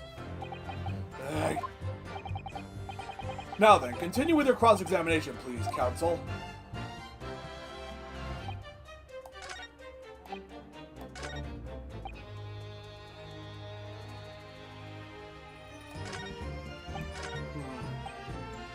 I can't think to present it anything here. So let's just keep pressing. Hold it! But you did go to see what had happened in the room, didn't you? Fresno Street is my whole world. It's all I know, and I know all of it. I had to make it my business to know if I want to hold my sign up high. So you did go to see what had happened. It's not the destination that's important, it's how you get there, isn't it? Did you notice the notice board in the room?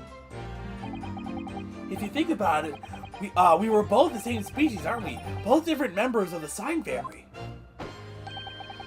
If I'd spotted it, I might have tried to trip it up out of a sense of rivalry, I admit. Someone really needs to tell you that you're Homo sapiens, not Homo sciens.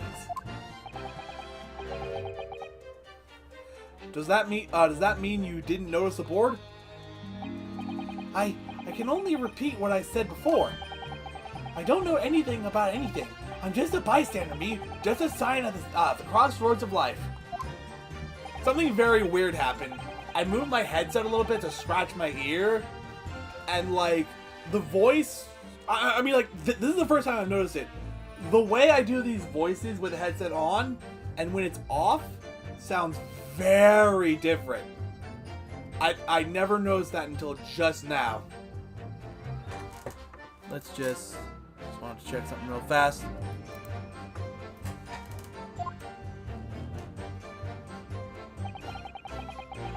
With the rip right bit, you gotta fix that screen board. Hold it!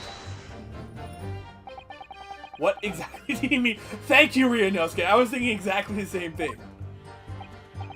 Oh, come on now. Don't tell us you've not noticed.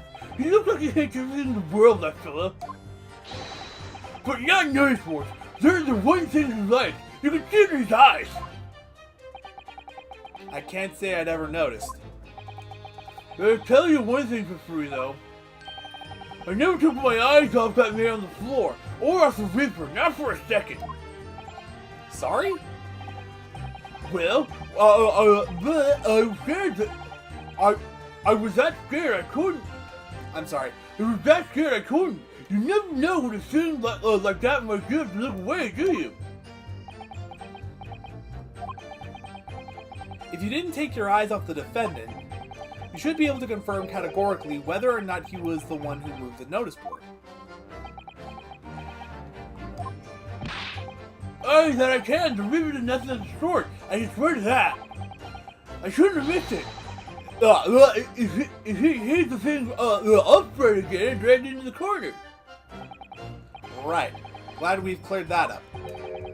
What happened to the face that what happened to the face that screams bored? I feel your pain, Cosmo. I can't see how this changed anything, really. The detective still died when we heard the gunshot. Hold it! It was 5 o'clock in the afternoon that you all heard the loud bang, wasn't it?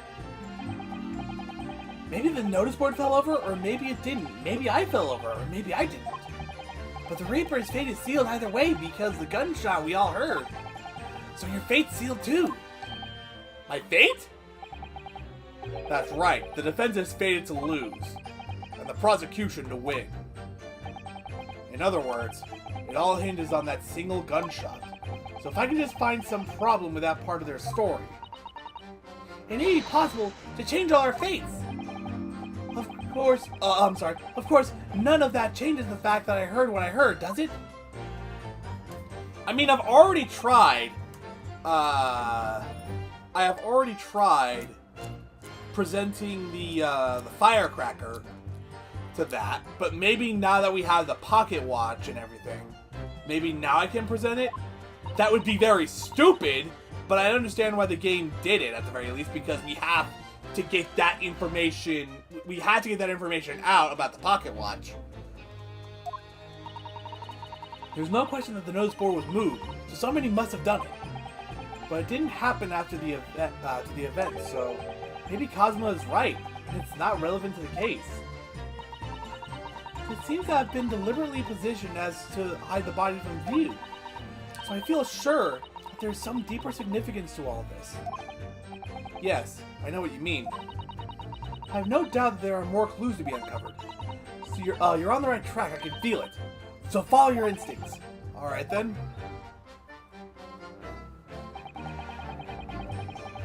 Let me try this again.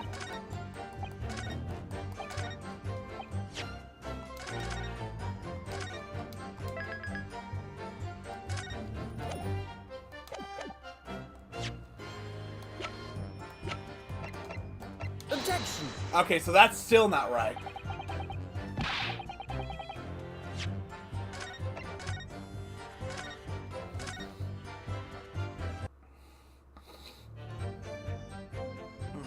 Excuse me.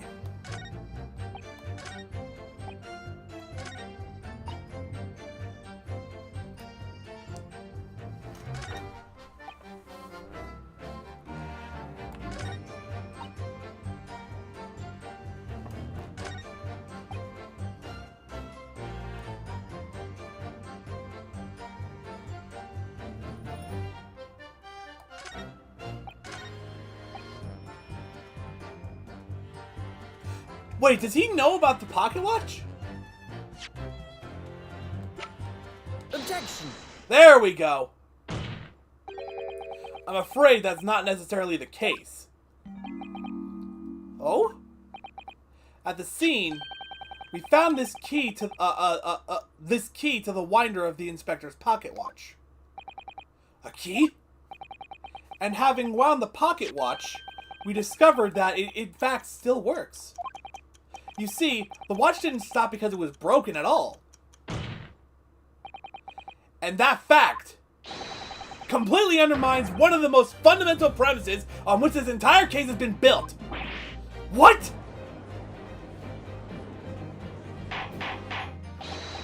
Order! Order! Order! But counsel! The watcher was stopped at almost exactly 5 o'clock. It's a coincidence. That's all. How was I explain that? It's a coincidence. Yeah, which is just when we heard the gunshot. It is exactly the hour.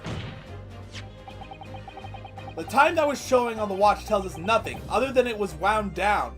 Than when it wound down. It's merely a coincidence that it happened to be at 5 o'clock. Objection. Even if that's true, the three witnesses all heard the gunshot at 5 o'clock. So that's obviously when the crime was committed. Objection. No, that doesn't hold. Why not? Recall what Inspector Lestrade said only moments ago.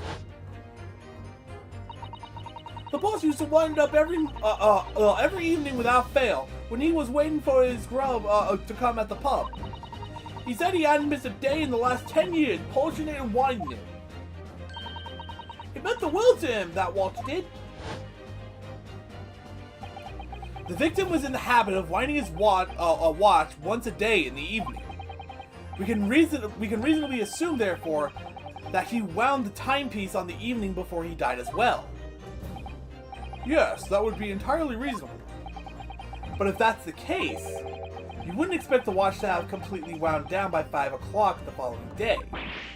Oh, wait! Well, how do you explain it then? In summary, the evening before the day of the incident, when the gunshot rang out in that room, the inspector was already unable to wind his watch. I'm sorry, I need to read that again. In summary, the evening before...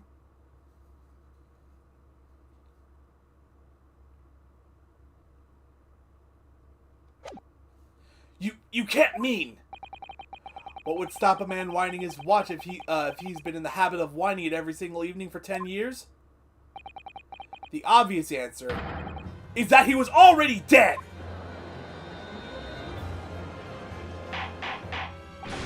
Order! Order! Counsel, this is the most extraordinary claim! Objection.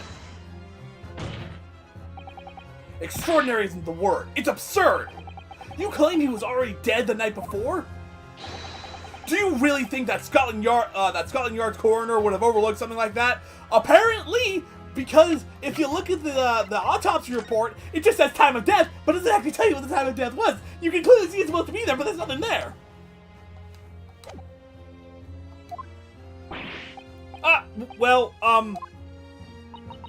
On that subject, there's something rather surprising.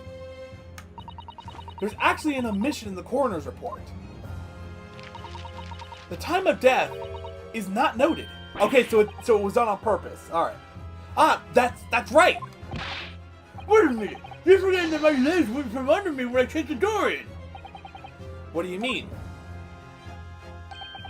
Like I said, I planted my hand in a dirty, great puddle of blood! Yes. So the victim's blood hadn't dried. It was fresh. You tried so fast, didn't you? Objection. But that blood could be explained in any number of ways. It could have been put there afterwards. Some fresh blood could have been poured over the Objection. victim's... Does my learned friend think that fresh blood is available on every street corner? Ah! He called me learned friend! That's what Van Zeeks does! Why does he do that? Well, it needn't necessarily have been human blood, of course. We've been told previously that Scotland Yard has no way to identify blood as human. The problem is currently being researched. At present, you are correct. It is beyond our abilities. So then, a chicken's blood could have been used, for example. It's certainly a possibility that it wasn't the inspector's blood at all. Objection. But the gunshot was heard at 5 o'clock that afternoon. That's beyond question. Is it, though? What? Given that the time of death of the victim has already been called into question, it isn't beyond the realms of possibility that what these witnesses heard wasn't a gunshot at all. Oh, please, what are you trying to say? Us not know what we heard, and it was a loud bang that came from their room. Now you listen to me. A street seller's ears are his livelihood. I don't doubt your ears, sir, but all you can state with certainty is that you heard a noise. Eh? Explain yourself then, Counsel.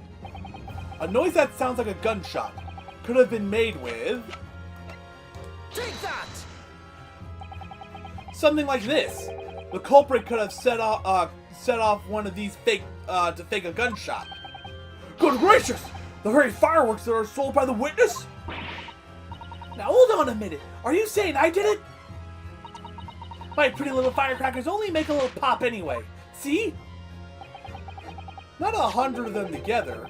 The Venus special that you sell for 600 pennies sounds like this.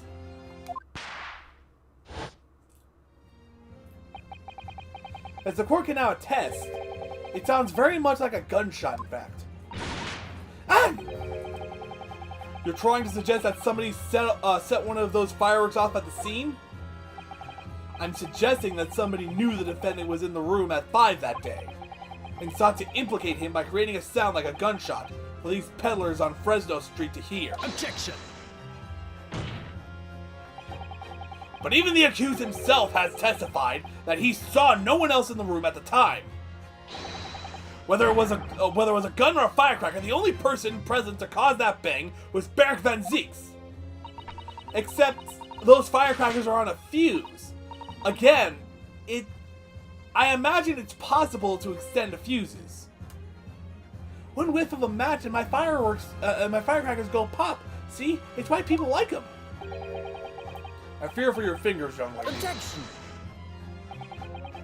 Recently, during my time here in Britain, I've learned of a very useful invention indeed.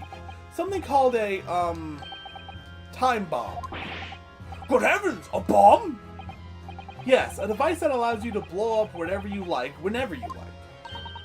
Mr. Naruhodo, I worry that your unfortunate phrasing there may lead to yet another international incident.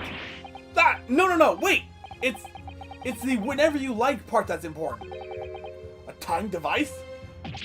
Yes, exactly. A time device. Something of that nature could have been planted at the scene. A device that was able to produce the sound of a gunshot long after the culprit had left. Your extravagant claim will have to be substantiated with evidence, Counsel. Uh-oh. I don't have anything of the sort.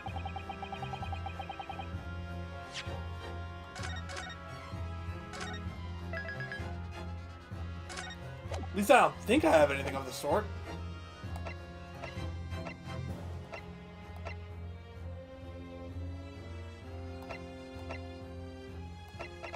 Let me check the watch again. Oh, what's this? That looks like a fuse! There's a tiny little stub sticking out from the small hole here. Look. I suppose there must have been a little knob or something on that for setting the time. In that case, seeing as we know the inspector took such good care of this watch, it probably broke when the incident occurred, didn't it? Yes, of course! Which could mean that there's a small part of the watch still at the scene, maybe. Or it could be nothing. Alright.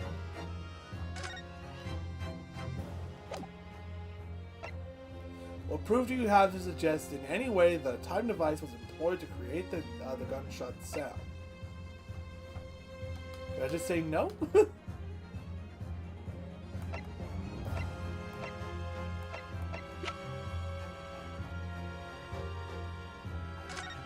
Can I examine this again? Nope, okay.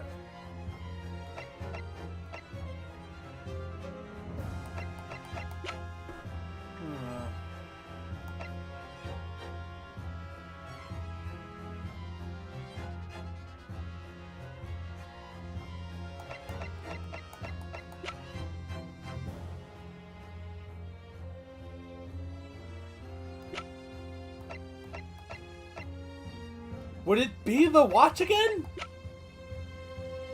Take that!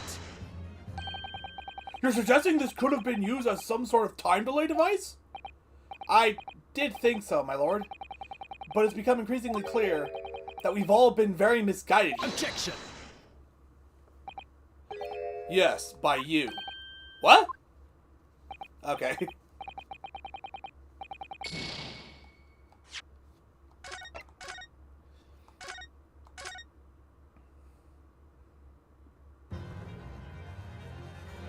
Alright.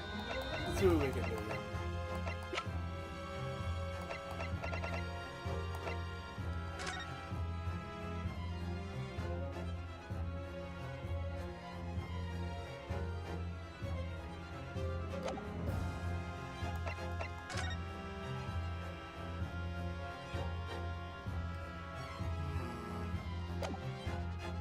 Maybe the candles? Take that!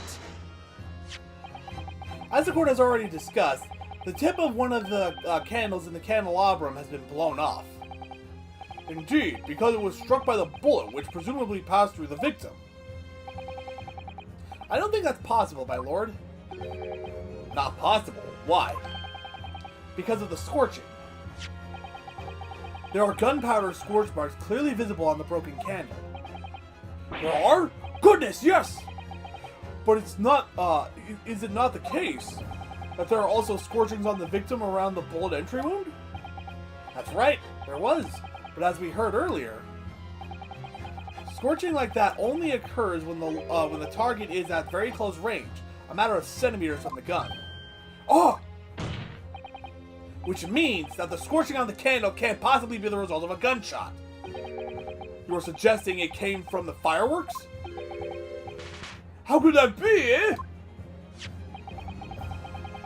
The fact that there is such visible scorching on the candle suggests that the fireworks must have been right next to it when they exploded. Or to put it another way, the candle and the firecrackers were joined together. The culprit somehow attached the firecrackers at a point partway down the candle. Okay.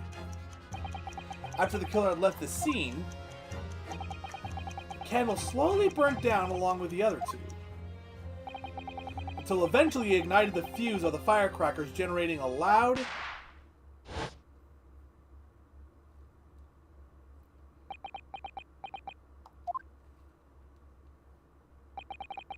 and that is how these three witnesses came to believe they'd heard a gunshot at 5 o'clock. Well, what a plot! And this implies that the victim could have died earlier than we've been led to believe. The previous day, even. No, just hold your horses. All us lie here saw the victim going into the building, remember? I couldn't forget that flame-colored hair, even if I wanted to. The only thing they seem able to remember is that he had bright red hair. That's it. The person you saw entering the building wasn't the victim at all. Consider this. Obviously, anybody can wear a wig. So the person that these witnesses saw entering the building 15 minutes before the incident occurred could easily have been someone else entirely wearing the red hairpiece. Someone else? Do you mean to say... It was the same person who contrived the firecracker trick. In other words, Inspector Gregson's killer. Kazuma is not taking this seriously. Oh, very impressive, Ryunosuke Naruhodo. Kazuma? I'm really quite amazed you've come this far. But after all, wasn't I the one who told you that you had all the makings of a great defense lawyer? I also noted the lack of time of death in this report, a stark omission. But as far as I'm concerned, this whole country's justice system leaves a lot to be desired.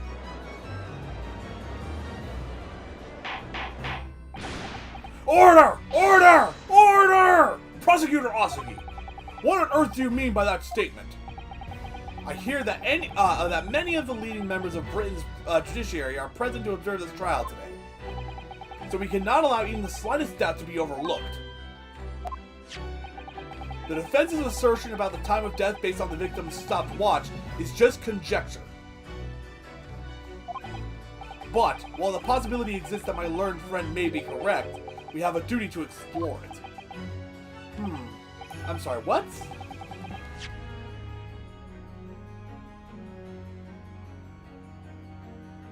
I think you mean may not be correct. And what immediately comes to mind is, of course, What was Inspector Gregson doing, and where did he go on the day before the incident? Do you know? The inspector always carried out his investigative work alone. His movements were treated as confidential within Scotland Yard. Even within the Yard? However, considering the evidence we've presented with so far, I'd say it's fairly apparent what case the man was pursuing. Wouldn't you, my learned friend? I do have a feeling about what case he might have been investigating. Yes, I agree, surely. My lord, the defense believes it can explain to the court the case that was being investigated by Inspector Gregson at the time of his death. The Red-Headed League? Very well, counsel. Present your argument to the court. What evidence is suggestive of the case being investigated by the inspector on the day of the incident? Either this, or it had to have been this. It's the only thing I can think of.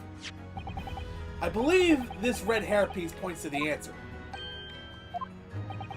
We might assume it was part of a disguise used to carry out an undercover investigation. Surely not! Such a brightly colored hairpiece would only serve to make the inspector more noticeable. Yes, that's quite true. It would definitely have made him stand out in a crowd. Except, that is, in a crowd of gentlemen from the Red-Headed League. The Red-Headed League? So, you'd already worked it out. What on earth is all this about? Is there such an extraordinary league of gentlemen? The Red-Headed League is currently under investigation for a grand deception. A deception of what nature, counsel? They've been targeting red-headed men across all of London and tricking them amount of small sums of money. 2 men were arrested for the misdemeanor only yesterday, in fact. My lord, the defense calls for those 2 men to be summoned at once. 2 redheads?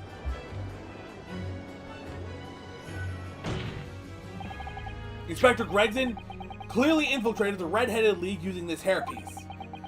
So it's very likely that he had direct contact with these criminals. And it's quite possible that such contact led to more serious events.